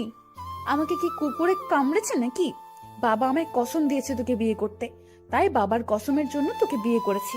তোর মতো ছোট লোককে আমি কখনোই বর মানবো না। প্রীতি, আমি জানি না তুমি যে তোমার বাবার কসমের জন্য আমি বিয়ে করেছো, কিন্তু এটা তো সত্যি, তাই না, যে তোমার আমার বিয়ে হয়েছে। আমরা দুজন এখন স্বামী স্ত্রী। প্রীতি আরো দুটো থাপ্পড় লাগিয়ে দেয় আকাশের গালে। তোর সাহস তো কম না। তোকে একবার বলছি না এই বিয়ে আমি মানি না, আর তোকে বর হিসেবে মেনে নেওয়ার তো প্রশ্নই আসে না। তারপরও কিসের স্বামী স্ত্রী রে? তার উপরে আবার তুমি করে বলছিস, সাহস তো অনেক বেড়ে গেছে। প্রীতি তুমি এমন কেন করছো? তো কেমন করব? তুই কি মনে করেছিস তোর মতো ছ্যাচটাকে আমি মেনে নেব? আর তোকে তো এখন আমার লোভী মনে হচ্ছে। বাবা বলেছে আমায় বিয়ে করতে, অমনি তুইও রাজি হয়ে গেলি লেজ গুটিয়ে বিয়ে করার জন্য। তোর মতো ছোট লোকদের আসলেই করুণা করতে নেই, না হয় আজ এই দিন দেখতে হতো না। আমার চোখের সামনে থেকে দূর হ, ছোট লোক তুই। মন খারাপ করে বাসরঘর ছেড়ে বারান্দায় চলে এলাম। কি করব, কপালে বই নিয়ে এসেছি অপমান আর লাঞ্ছনা। মানুষের কত স্বপ্ন থাকে বাসরঘর নিয়ে। বউয়ের সাথে গল্প করব, দুজনে দুজনের সুখ দুঃখগুলো ভাগাভাগি করে নিব। আমার তো এমন কিছু হওয়া দূরের কথা, রুমে পর্যন্ত জায়গা মিলল না। চোখ থেকে টপ টপ করে পানি ঝরে পড়ছে। পরিবেশ কত সুন্দর, চাঁদের আলো একদম মুখে এসে পড়ছে। দেখতেই বোঝা যাচ্ছে চাঁদ মামা আজ সেই খুশি, তাই সেও ইচ্ছে মতো রোশনি ছড়িয়ে বেড়াচ্ছে। চাঁদের দিকে এক নজরে তাকিয়ে আছি, তখনই মনের মধ্যে কোনো এক অজানা অনুভূতি কাজ করছিল। প্রীতি যদি আমায় মেনে নিত, তাহলে এখন দুজন মিলে জ্যোৎস্না বিলাস করতে পারতাম। ঠিক তখনই চাঁদটা মেঘের গায়ে ঢেকে গেল, আর মনে বললাম, বাহ চাঁদ মামা, তুমিও আমার থেকে মুখ ফিরিয়ে নিলে। মনটা আরো খারাপ হয়ে গেল। ঠিক সেই সময় কেউ একজন পিছন থেকে পাঞ্জাবির কলার ধরে হ্যাঁচকা টান দিল। পিছনে ফিরেই তো আবার, এই কুত্তা, তোর কত বড় সাহস! তুই আমাকে একা একা রুমে রেখে ওখানে দাঁড়িয়ে আছিস? তুমিই তো বললে তোমার চোখের থেকে দূর হয়ে যেতে। হ্যাঁ বলেছি, কিন্তু তুই জানিস না যে আমার একা একা থাকতে ভয় লাগে। এটা বলে প্রীতি কলার ধরে টানতে টানতে রুমের মধ্যে নিয়ে গেল আমাকে। মনে মনে ভাবছি, কি করছে কি মেয়েটা, ও আমার কলার ধরে এভাবে টেনে নিয়ে যাচ্ছে কেন? তারপর প্রীতি আমাকে রুমের মধ্যে নিয়ে গিয়ে ধাক্কা দিয়ে খাটের উপরে ফেলে দেয়, আর সেও তার গায়ের উপরে ঝাঁপিয়ে পড়ে। একদম আমার বুকের মধ্যখানে মাথা রেখে শক্ত করে জড়িয়ে ধরে। ওর এমন কর্মকাণ্ড দেখে তো চোখগুলো কপালে উঠে গেছে আমার। যেই মেয়ে তাকে স্বামী হিসেবেই মানে না, সে আবার তাকে এভাবে জড়িয়ে ধরে আছে কেন? এই কি করছেন আপনি? কেন, কি করছি চোখে দেখিস না? হ্যাঁ, কিন্তু হঠাৎ এভাবে জড়িয়ে ধরলেন। আমার অনেক ঘুম পেয়েছে, আর তুই তো জানিস যে আমার একা একা ঘুমাতে ভয় করে। তা বুঝলাম, আমার পাশে রাখলেই তো পারতেন, কিন্তু এভাবে জড়িয়ে ধরলেন। এই, তুই এত পক পক কেন করছিস রে? জড়িয়ে ধরেছি দেখি কি তোর জাত গেছে নাকি? আমার কারণে আমি তোকে জড়িয়ে ধরেছি। তুই তো ছোট লোক, আর তোর মন মানসিকতা আর কতই ভালো হবে। রাতের বেলায় এসে আমার সাথে উল্টাপাল্টা কখন কি করে বসবি তার কোনো ঠিক ঠিকানা নাই। তাই এক কাজে দুই কাজ ছেড়ে ফেললাম। তোকে সারা রাত এভাবে জড়িয়ে ধরে ঘুমাবো, তাহলে তুই আর আমার সাথে খারাপ কিছু করতে পারবি না। বিশ্বাস করেন রাসেল ভাই, প্রীতির কথা শুনে মনে হচ্ছিল এখনই মাটি ফেটে ভিতরে ঢুকে চাই। এটা কি মেয়ে নাকি অন্য কিছু আল্লাহ জানে। একদম পুরো তার ছিঁড়া। আমাকে শক্ত করে জড়িয়ে ধরেছে খালি এই জন্য আমি যাতে তার সাথে খারাপ কিছু করতে না পারি। কতটা বুদ্ধিমান হলে মানুষ এমনটা বলতে পারে। তবে সবকিছুর ভিড়ে মেয়েটার একটা জিনিস আমার খুবই পছন্দ, ওর বাচ্চামি স্বভাবগুলো। ওর বাচ্চা বাচ্চা কথাগুলো শুনলে ইচ্ছে করে চুমু দিয়ে কপালটা লাল করে দেই। মেয়েটা বুকের মধ্যে মাথা রেখে কখন যে ঘুমিয়ে গেছে বলতেই পারি না। ইস, কি মায়াবী লাগছে চেহারাটা, একদম বুকের সাথে লেপ্টে লেগে আছে ওর ঠোঁট জোড়াগুলো। ওর ঘুমন্ত চেহারাটা দেখে ইচ্ছে করছে ওর কপালে কয়েকটা ভালোবাসার পরশ এঁকে দিতে। কিন্তু ওর যে মেজাজ, একবার যদি জানতে পারে আমি ঘুমন্ত অবস্থায় ওকে চুমু দিয়েছি, আমাকে জমের কাছে পাঠিয়ে দেবে। কিন্তু মন যে বাধা মানছে না, ওর ঘুমন্ত চেহারাটা বারবার আমাকে যে ওর কাছে টানছে। ধুর, এত ভেবে লাভ নেই, যা হবে পরে দেখা যাবে, আগে চুমু দিয়ে নেই। যেই ভাবা সেই কাজ। প্রীতির কপালে কয়েকটা চুমু। এই, তুই এখনো চুমু দিচ্ছিস না কেন? না কামড়ে দিব তোর বুকের মধ্যে? আমি ভয় পেয়ে বললাম, না না, দিচ্ছি, প্লিজ কামড়ে দিও না। প্রীতি আবার বলল, তাহলে ঠোঁটে চুমু খা আমার। আস্তে আস্তে প্রীতির ঠোঁটের দিকে অগ্রসর হতে থাকি। এক পর্যায়ে প্রীতির উষ্ণ ঠোঁট জোড়া নিজের দখলে করে নেই। আমার ভিতরে খুশিতে ফেটে যাচ্ছে। যাক, কামড় খেয়ে আমার রুহ তো যায় যায় অবস্থা। কামড় খেয়ে না পারছি চেঁচাতে, না পারছি চুপ করে থাকতে। ঠোঁট দিয়ে রক্ত বের হচ্ছে। শেষমেশ আর সহ্য করতে না পেরে আওয়াজ করে চেঁচিয়ে উঠলাম। আওয়াজ শুনে প্রীতি ঘুম থেকে উঠে যায়। প্রীতির ঘুম থেকে উঠে দেখে আল্লাহ, এখন তো আমি শেষ। ডাইনির ঘুম তো ভেঙে গেছে। উঠলাম। আওয়াজ শুনে প্রীতি ঘুম থেকে উঠে যায়। প্রীতির ঘুম থেকে ওঠা দেখে আল্লাহ, এখন তো আমি শেষ। ডাইনির ঘুম তো ভেঙে গেছে। প্রীতি রাগান্বিত লোক নিয়ে আকাশের দিকে তাকিয়ে আছে। আই, তুই কি করলি আমার সাথে? আর তোর ঠোঁট দিয়ে কেন রক্ত বের হচ্ছে? কই, কি করেছি? কিচ্ছু কইনি তো। মনে মনে বললাম, নিজে কামড়ে রক্ত বের করে দিয়েছে, এখন আবার জিজ্ঞেস করছে রক্ত কেন বের হচ্ছে। না, কিছু তো একটা হয়েছে। আর আমি ঘুমের ঘোরে নরম জাতীয় কিছু একটাতে কামড় দিয়েছি, তার উপরে তোর ঠোঁট কেটে রক্ত বের হচ্ছে। এবার আমার কাছে ক্লিয়ার কি হয়েছে। তুই আমার সাথে খারাপ কিছু করতে চেয়েছিলি। চুপ করে আছি। আল্লাহ, কি বলবো এখন? ধরা খেয়ে গেলাম। এবার তো আমার অবস্থা 12টা বাজিয়ে দিবে। কি রে, কথা বলছিস না কেন? তোর নীরবতাই আমাকে জানিয়ে দিচ্ছে তুই এমন ধারা কিছু করতে চেয়েছিলি। ছি, তুই এতটা খারাপ? তোর মতো মানুষের সাথে বাবা আমায় কি করে বিয়ে দিল? মনে মনে ভেবেছিলাম তোর মধ্যে হয়তো কিছুটা ভালো গুণ আছে, কিন্তু না, তুই একটা জানোয়ার, নরপশুর চাইতেও খারাপ তুই। বলে থাপ্পড় বসিয়ে দিল। এমনিতে ঠোঁট কাটা, তার উপরে থাপ্পড় মেরেছে। রুহুটা যেন মনে হচ্ছে এখনই বের হয়ে যাবে। তবে সত্যিটাই তো বলেছে। আমি ওর গালে কিস করতে চেয়েছিলাম। দাঁড়া, তোর ব্যবস্থা করছি। বলেই বুকের মধ্যে সজোরে একটা খামচি বসিয়ে দিল। আমার সাথে উল্টাপাল্টা করা, হ্যাঁ? এবার কেমন লাগে ছ্যাচটা ছোট লোক কোথাকার? বুকটা লাল হয়ে গেছে খামচির কারণে। চুপ করে মাথাটা নিচের দিকে নামিয়ে রেখেছি। আর কি বলবো, দোষটা তো আমার। এরপর আর যদি কখনো এমন উল্টাপাল্টা চিন্তা মাথায় আসে, তাহলে তোর চোখ দুইটা আমি টেনে বের করে নিয়ে আসব। মনে রাখিস কথাটা। আর এখন সর, ঘুমাবো আমি। এটা বলেই আবার জড়িয়ে ধরে বুকের মধ্যে মুখ গুজে দেয়। মেয়েটার এমন কর্মকাণ্ড দেখে কি বলবো ভেবে পাচ্ছি না। এখনই কথা শোনালো, এখনই আবার বুকের মধ্যে মুখ গুজে দিয়ে ঘুমাচ্ছে। কিন্তু একটা জিনিস ভেবে মনটা খারাপ হয়ে আছে। বারবার খালি ভুল বুঝে যাচ্ছে আমাকে। তবে সে তো আমার বউ, একটু না হয় চুমু খেতে চেয়েছি, তাই বলে এভাবে বুকের মধ্যে আঁচড় বসিয়ে দিবে? থাক, বাদ দিলাম। সবটাই আমার কপালে লেখা ছিল। এসব নিয়ে ভাবছি, তখনই প্রীতি বলে উঠল, এই, তোর বুকটা তো অনেক লাল হয়ে গেছে রে। বাহ, অনেক সুন্দর কথা। নখ দিয়ে আঁচড় দিয়ে বলছে লাল হয়ে গিয়েছে। কিছুই বললাম না, চুপ করে আছি। সরি রে, তোকে খুব কষ্ট দিয়ে ফেলেছি। আসলে আমার হুঁশ ঠিক ছিল না। আমার মাথায় কখন যে কোন ভূত চেপে বসে নিজেও বলতে পারি না। এই, তোর অনেক ব্যথা করছে তাই না? আরে না, ব্যথা করছে না। এই, তুই তো অনেক মিথ্যা কথা বলিস। আমি জানি তোর অনেক ব্যথা করছে। একদম আগুনের মতো লাল হয়ে আছে জায়গাটা, আর তুই বলছিস ব্যথা করছে না। বলে আর কি হবে? কষ্ট পেলে তো আমার হচ্ছে, তোমার তো কিছু না। আমারও হচ্ছে রে। যদিও তোকে মেনে নিতে পারিনি, তবুও তোকে এইভাবে কষ্ট দেওয়া আমার উচিত হয়নি। দাঁড়া, আমি আদর করে দিচ্ছি। বলে আকাশের ক্ষত জায়গাটাতে তার উৎস ঠোঁটের জোড়া দিয়ে অনেকগুলো চুমু দিয়ে বসে। মেয়েটার কর্মকাণ্ড দেখে আমি তো অবাক। এই এই এই, আপনার মাথা কি নষ্ট হয়ে গেছে? আপনি কি করছেন? আপনার হুঁশ ঠিক আছে তো? হ্যাঁ, আমার হুঁশ ঠিক আছে। আমার তো মনে হচ্ছে না। আপনি তো আমাকে স্বামী হিসেবে মানেনই না, তাহলে চুমু খেলেন যে? এই, তুই চুপ থাক একদম।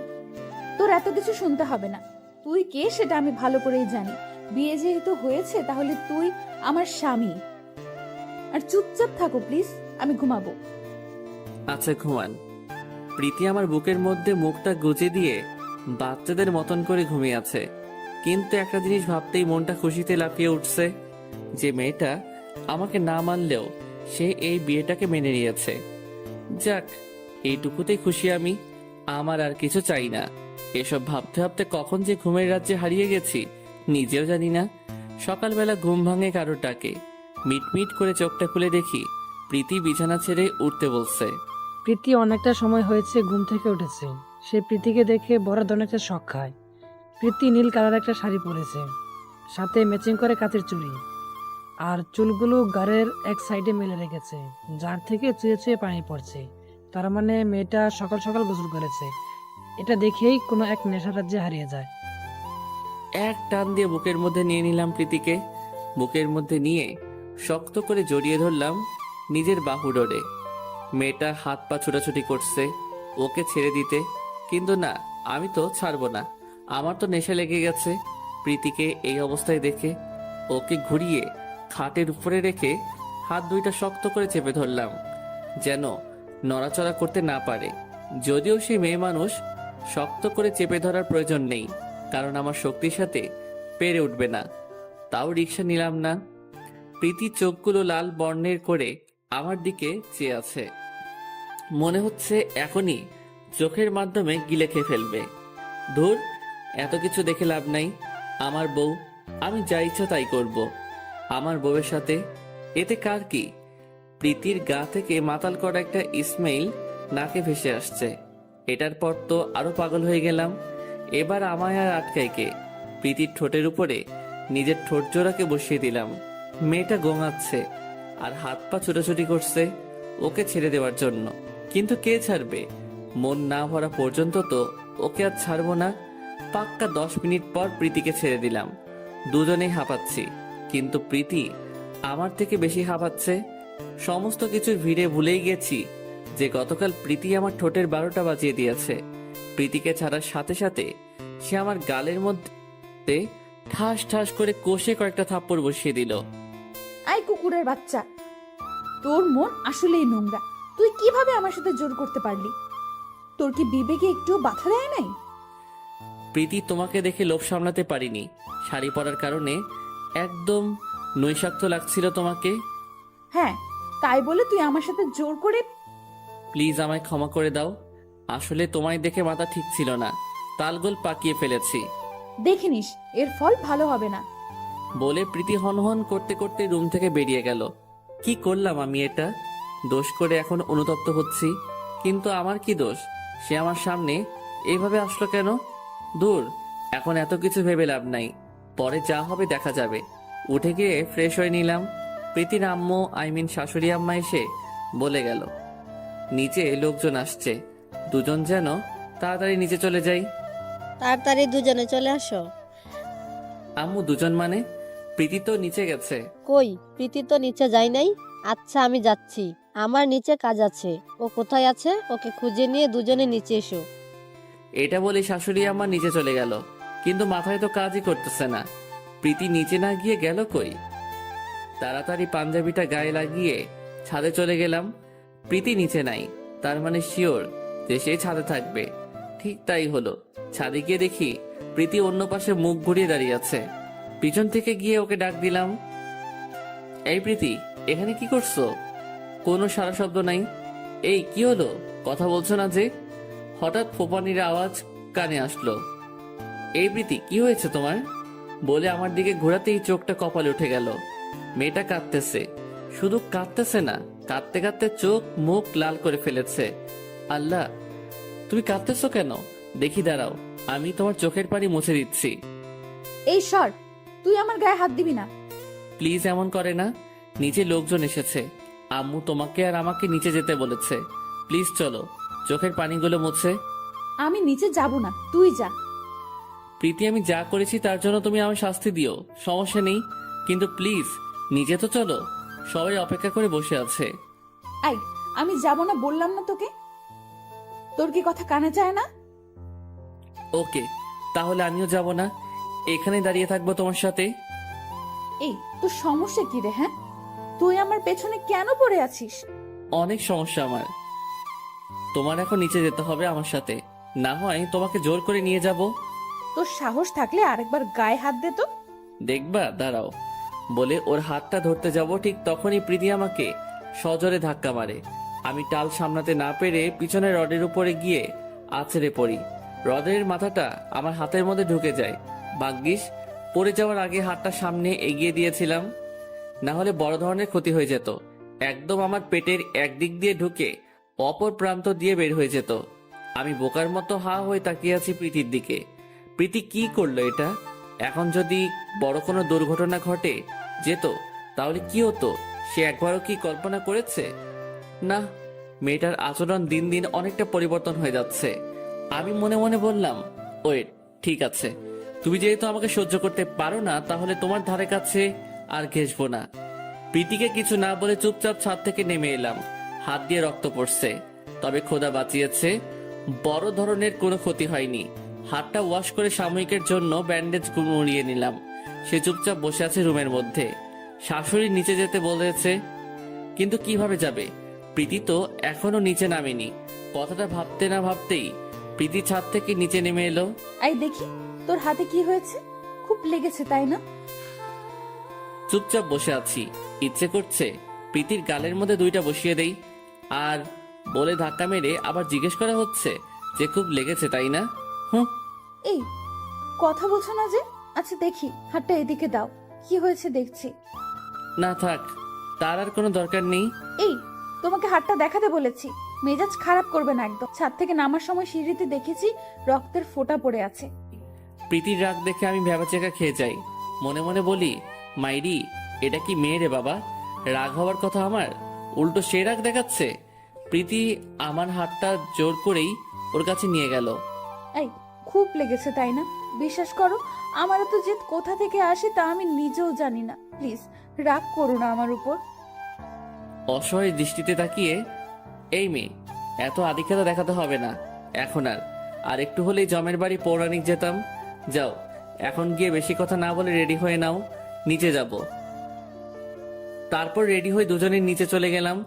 অনেক মানুষ এসেছে আমাদেরকে দেখার জন্য, কিন্তু সমস্যা হচ্ছে হাতটা নিয়ে। হাতের এই অবস্থা দেখলে মানুষজন নানান কথা বলবে, তাই হাতটা যতই পারি সেভ করে রাখছি। আমার চরম রাগ উঠছে প্রীতির উপরে, ওর জন্যই সবটা হয়েছে। একটু পর উপরে চলে আসলাম, প্রীতিও আমার পিছনে পিছনে উপরে আসলো। এই কি হলো, উপরে চলে আসলে যে? নাস্তা করবে না? এই মেয়ে এত প্যা প্যা করো না তো, মেজাজ এমনিতে খারাপ হয়ে আছে। তোমার খাওয়া গিয়ে তুমি খেয়ে নাও, আমার চিন্তা তোমার করতে হবে না। এমন করছো কেন? আমি আর কখনো এমন করব না, সরি। এই প্রীতি প্লিজ যাও তো আমার চোখের সামনে থেকে। আর ক্ষমা টমা চেয়ে নিজেকে ছোট করো না। মেয়েটা আমার কথা শুনে মন খারাপ করে নিচে চলে গেল, কিন্তু একটা জিনিস আমার মাথায় কাজ করছে না। মেয়েটা ঘুরে ঘুরে মাপ কেন চাইছে? সে আমার উপরে দুর্বল হয়ে গেল না তো? কর্মকাণ্ড দেখে তো এমনই মনে হচ্ছে। এসব ভাবতে ভাবতে নিজেকে নিজে বললাম, যদি এমন হয় তাহলে মেয়েটাকে ধরা দেওয়া যাবে না, ওকে আরো দুর্বল করব, ভালো করে প্রেমের জালে ফাঁসাবো আরো আগে ওকে, তারপর ধরা দিব। না হয় আবারও সে পাগলামো করবে। রুম থেকে নামিনি একবারও, তাই সারাদিন রুমে বসেছিলাম। রুম থেকে নামিনি একবারও। হাতে ব্যথা পেয়েছি শুনে শাশুড়ি এসে সকালে নাস্তা দিয়ে গেছে। সত্যিটা তিনি জানেন না, পড়ে গিয়ে ব্যথা পেয়েছি এমনটা বলেছি। সারাদিনে প্রীতি অনেকবার এসেছে তার সাথে কথা বলতে নিজ থেকে, কিন্তু আমি পাত্তা দেইনি। দুপুরের খাবার নিয়ে এসেছে প্রীতি আমার জন্য, তাও কোনো কথা বলেনি। চুপচাপ খাবার খেয়ে শুয়ে পড়লাম। এই তুমি আমার সাথে এমন করছো কেন? কেমন করেছি? আমার সাথে কথা বলছো না ভালো করে। তোমার সাথে কথা বলে কি হবে? যেই মেয়ে স্বামীর মর্যাদা দিতে জানে না তার সাথে কিসের কথা? সকালের কর্মকাণ্ডের কথা আমি এখনো ভুলিনি। সো শুনো, তোমার সাথে কথা বলার কোনো মুড নেই আমার। আজ থেকে তুমি তোমার মতো থাকবে আর আমি আমার মতো থাকবো। এখন বকবক না করে গিয়ে নিজের কাজ করো। ওকে যাচ্ছি। রাগে গজগজ করতে করতে নিচে চলে এলো প্রীতি। মনে মনে বলল, খচ্চর ব্যাটা, ভাব বেড়েছে তোর খুব। হ্যাঁ তুই কি মনে করেছিস তোকে ছাড়া আমি থাকতে পারবো না? তোকে আমি ভালোবাসি এমনটা ভাবলে ভুল করবি।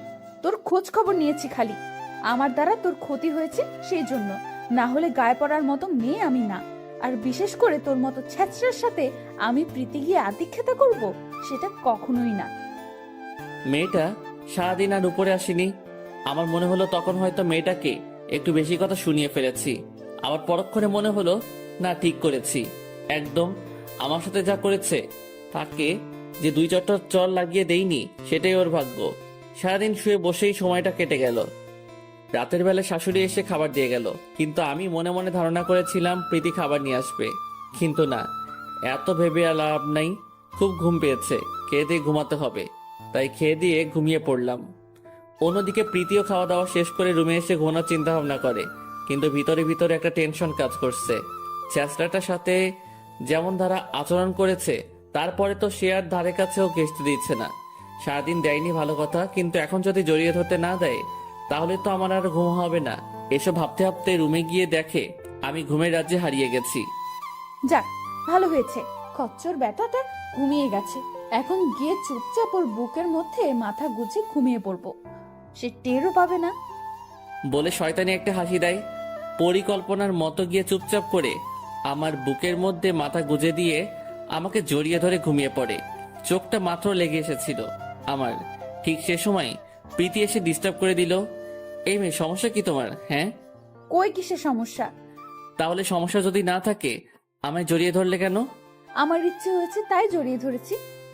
মামার বাড়ির আবদার নাকি? হ্যাঁ, যে ইচ্ছে হবে আর এসে আমায় জড়িয়ে ধরে ঘুমিয়ে পড়বে। এই ছোট লোক, তোরা তো দেমাগ এসেছে কোথা থেকে শুনি? জড়িয়ে ধরেছে বলে ভাব বেড়েছে? হ্যাঁ শোন, তোর ভাব আমার সামনে এক টুকরো কাগজের মতো, তোকে গণার সময়ও আমার নাই, সো ভাব কমায় নিবি। আর এখন আমাকে ঘুমাতে দে।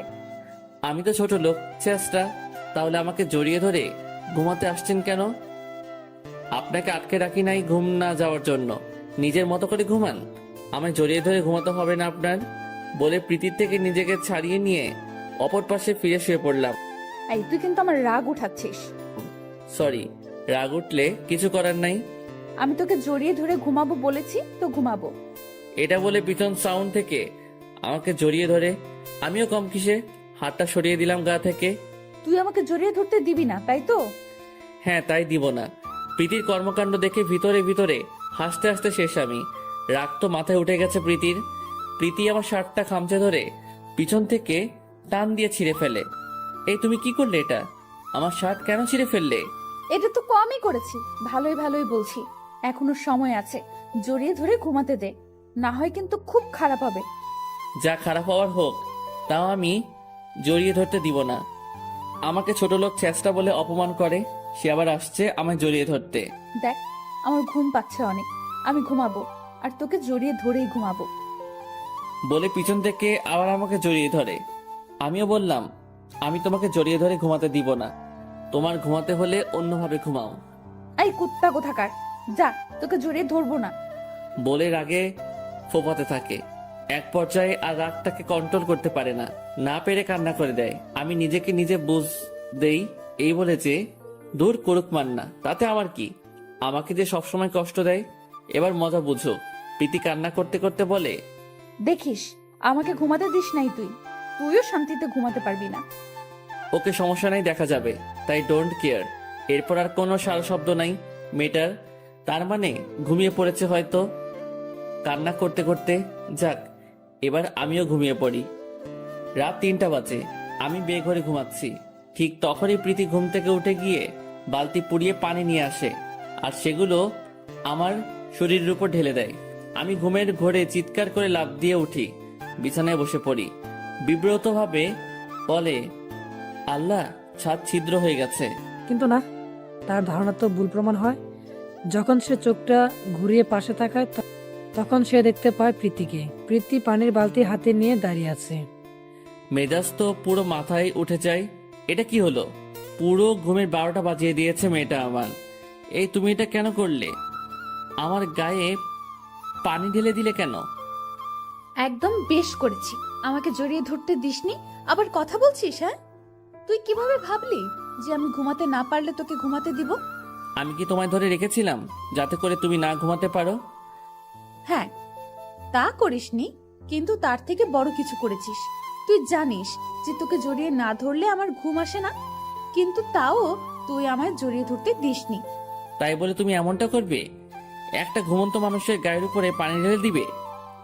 এটা তো কমই করেছি, এখনো সময় আছে, আমায় জড়িয়ে ধরে ঘুমাতে দে, না হয় আরো বড় কিছু করব। এবার মেজাজ আরো খারাপ হয়ে গেল। খাট ছেড়ে উঠে গিয়ে মেয়েটাকে দেওয়ালের সাথে চেপে ধরলাম। রাগ তো মাথায় উঠে আছে। এই তো সমস্যা কি? হ্যাঁ, তুই আমার ঘুম নষ্ট করলি কেন? তুমি একা একা ঘুমাবে আর আমি ঘুমাবো না, এটা কি করে হয়? তাই তোমাকেও ঘুমাতে দিব না। রাগ আর কন্ট্রোল করতে না পেরে একটা থাপ্পড় বসিয়ে দিলাম। প্রীতি তো অবাক, শেষরাটা ওকে থাপ্পড় মারলো। অবাক হয়ে আকাশের দিকে তাকিয়ে আছে। তুই সেই সময় থেকে একটা কথা বলে যাচ্ছিস, তোকে জড়িয়ে ধরতে দেইনি, সেটা আমার ব্যক্তিগত ব্যাপার, কিন্তু তোর ঘুম যাওয়া তো আর আটকাইনি। তোর কত বড় সাহস! ডেকে মেকে তিনি চলে গেলেন। এই প্রীতি, উঠো তাড়াতাড়ি। আম্মু এসে ডেকে গেছে নিচে যাওয়ার জন্য। নাস্তা লাগিয়েছে নাকি? আর একটু ঘুমাতে দাও না, আমি আর একটু ঘুমাবো। এই এখন আর ঘুম না। তারপর দুজনে মিলে ফ্রেশ হয়ে নাস্তা করতে গেলাম নিচে। সবই ঠিক আছে, কিন্তু বিপত্তি বাঁধলো নাস্তা খাওয়া নিয়ে। কারণ যে হাত দিয়ে খাবো সেই হাতেই ব্যান্ডেজ। খাবারগুলো সামনে নিয়ে চুপচাপ বসে আছি। এটা প্রীতির চোখ এড়ালো না। এই কি হলো, খাচ্ছ না যে? কিভাবে খাবো? হাত তো ভালো না। ও শিট, আমি তো ভুলেই গিয়েছিলাম একদম। দাঁড়াও, আমি খাইয়ে দিচ্ছি। প্রীতির কথা শুনে একদম লজ্জায় লাল হয়ে গেলাম। কারণ শ্বশুর শাশুড়ি পাশেই বসা, দুজনে মুচকি মুচকি হাসছে। কিন্তু লজ্জা পেয়ে কি আর হবে? আমার আদরে বউটা তো আমাকে খাওয়ানোর জন্য লোকমা ধরে বসে আছে। খাওয়া দাওয়া শেষ করে উপরে চলে এলাম।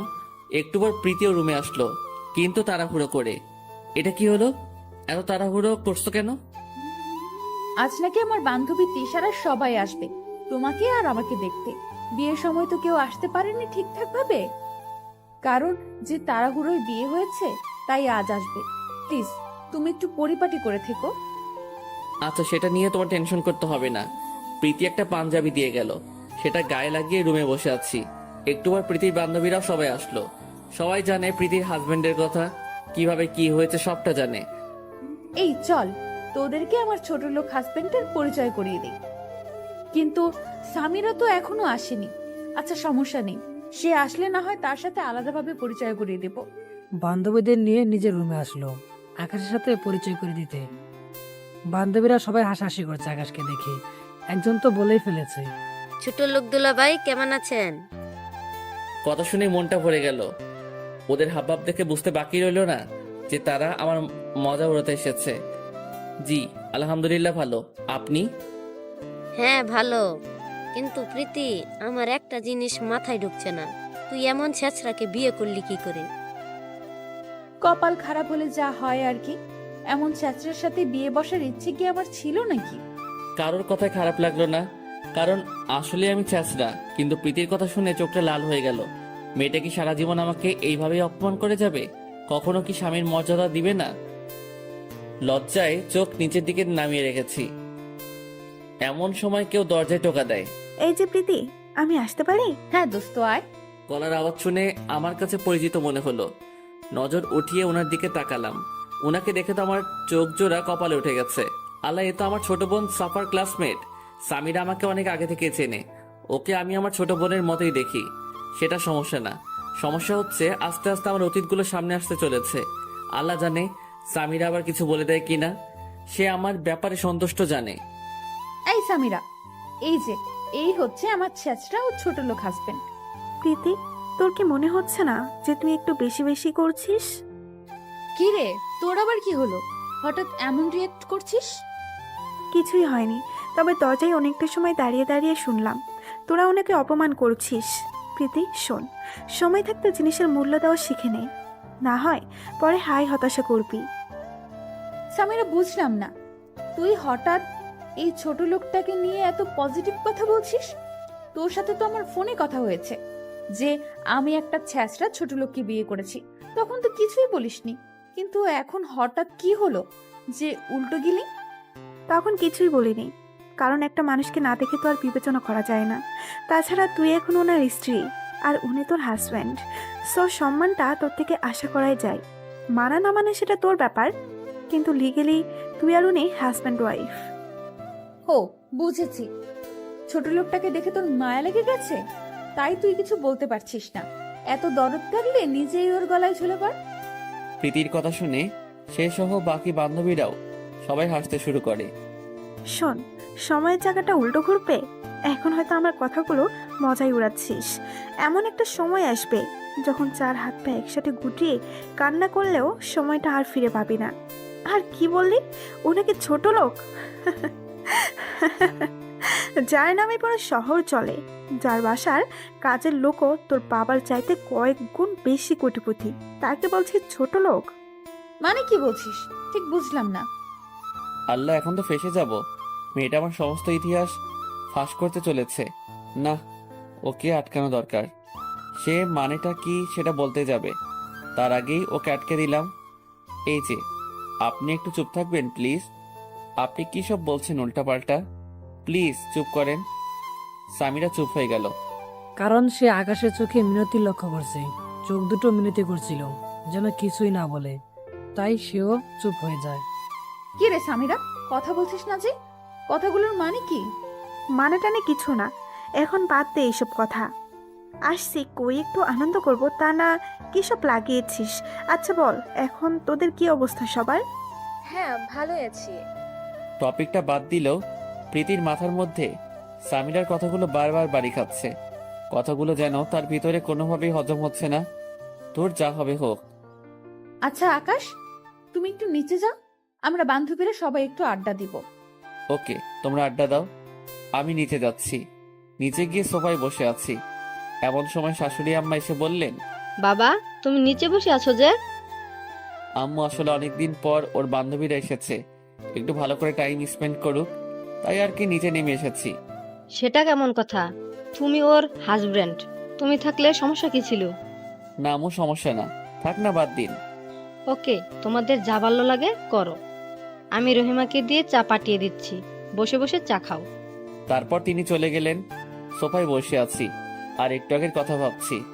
মেয়েরা এক অদ্ভুত জাতি, নিজের প্রেস্টিজের জন্য নিজের জামাইকেও ছোট করতে দ্বিধাবোধ করে না। কিভাবে পারলো সে আমায় তার এতগুলো বান্ধবীর সামনে অপমান করতে? ভালোবাসায় তো কোনো কমতি রাখিনি, তাও কেন সে আমাকে উপহাস করে সব সময়? এসব নিয়ে ভাবছি, তখনই রহিমা এসে চা দিয়ে যায়। এই যে সাহেব, আপনার চা। চায়ের কাপটা রহিমার কাছ থেকে নিয়ে, আচ্ছা তুমি যাও। চা খাচ্ছি বসে বসে, এমন সময় শ্বশুর মশাই রুম থেকে বের হয়ে এদিকেই এগিয়ে আসে। কি খবর বাবা তোমার? এই তো ভালো, আপনার? হ্যাঁ, কোনো রকম চলছে, তবে প্রেশারটা একটু বেড়ে গেছে। আচ্ছা শুনো, তোমার সাথে আমার কিছু কথা ছিল। জি বলেন। আমি চাচ্ছিলাম আমার সমস্ত বিজনেস তুমি হ্যান্ডেল করবে। আমি সব তোমার নামে লিখে দিব, যতই হোক মেয়ের জামাই তো। আব্বু কি বলছেন এসব উল্টাপাল্টা? আমার কিচ্ছু চাই না, আপনি সমস্ত কিছু প্রীতির নামে করে দিন। আমি জানতাম তুমি এমনটাই বলবে, তাই তো তোমার উপরে আমি আমার মেয়ের দায়িত্ব চাপিয়ে দিয়েছি। আর শোনো, আমি সিরিয়াস, আমার মেয়েটা এখনো বড় হয় নাই, আর এত কিছু সে একা সামলাতেও পারবে না। তাই আমি ওর সাথে কথা বলে সমস্ত কিছু তোমার নামে উইল করে দিব। না আব্বু প্লিজ, আপনি এমনটা করবেন না। আপনি প্রীতির নামে লিখে দিন, এটা যদি উনি জানতে পারে তাহলে আমাকে ভুল বুঝবে। তুমি সেটা আমার উপরে ছেড়ে দাও, সে তোমাকে কিছুই বলবে না। ওকে যা বলার আমি বলবো, আর নিজেকে প্রিপেয়ার করো। এটা বলে শ্বশুর মশাই চলে গেলেন। কি হলো কিছুই মাথায় ঢুকছে না। এদিকে মেয়ের কাছে আমি ছোট লোক, তাই বলে সে পাত্তাও দেয় না। অন্যদিকে মেয়ের বাপ সম্পত্তি জামাই নামে উইল করার জন্য পাগল হয়ে যাচ্ছে। অনেকটা সময় নিচে সোফায় বসেছিলাম, কিন্তু আর ভালো লাগছে না, তাই রুমের দিকে হাঁটা ধরলাম। রুমের দরজার সামনে যেতেই সামিরার সামনাসামনি পড়লাম। ভাইয়া, তুমি এখানে? আর তুমি যে প্রীতির বল, সেটা কখনোই ভাবতে পারিনি। হ্যাঁ রে, কি করব বল, এক রকমের ফেসে গেছি, তাই ওকে বিয়ে করেছি। কিন্তু তুমি কি জানো ওই দিকের অবস্থা কেমন? তোমার বাড়ির লোক এখনো তোমার পথ চেয়ে বসে আছে। কবে তুমি বাড়ি ফিরবে সেই ভরসা নিয়ে এখনো বসে আছে। কিন্তু তুমি সব ছেড়ে দিয়ে এখানে বসে আছো। ওদিকে তোমার বাবা মা চোখের জলে বান ভাসিয়ে দিচ্ছে। বিশেষ করে তাহিয়া রোজ কান্না করে তোমার জন্য, দেখা হলেই তোমার কথা বলে কান্না করে। প্লিজ তুমি বাড়ি ফিরে যাও। না রে বোন, এখন যাব না, সময় হয়নি এখনো। আমার সময় আসলে আমি বাড়ি ফিরে যাব। আর তাছাড়া বাবার চোখে আমি এখনো আগের মতোই আছি। আমাকে নিয়ে ওনার বিশ্বাসটা পরিবর্তন হোক, তখন বাড়ি ফিরবো। আচ্ছা বুঝলাম, কিন্তু কখন? প্লিজ বোন, আর কিছুটা সময় দে। আর তুই কাউকে বলিস না আমার ঠিকানা। তাহিয়াকেও বলবো না? না, ওকে বলিস না, না হয় সে আমার কাছে চলে আসবে। আচ্ছা ঠিক আছে, কিন্তু তুমি অতি শীঘ্রই বাড়ি ফিরবে। আচ্ছা। কথা শেষ করে রুমে গেলাম। সামিরা নিচে চলে গেল। প্রীতি আমাকে দেখে রেগে বেগে আগুন।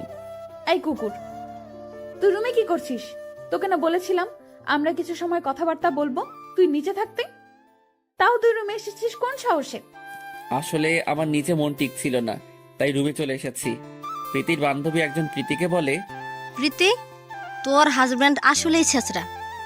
তুই এই ছেঁচড়াকে ডিভোর্স দিয়ে দে, ভালো একটা ছেলেকে বিয়ে কর। আসলেই তাই করব। এই ছেঁচড়ার সাথে সংসার করা আমার পক্ষে সম্ভব না। এই তোরা চল, অন্য রুমে আড্ডা দিব। ছেঁচড়াটা আমাদের শান্তিমতো কথা বলতেও দিবে না। সবাই অন্য রুমে চলে গেল। চোখ দিয়ে ঝরঝর করে পানি ঝরছে।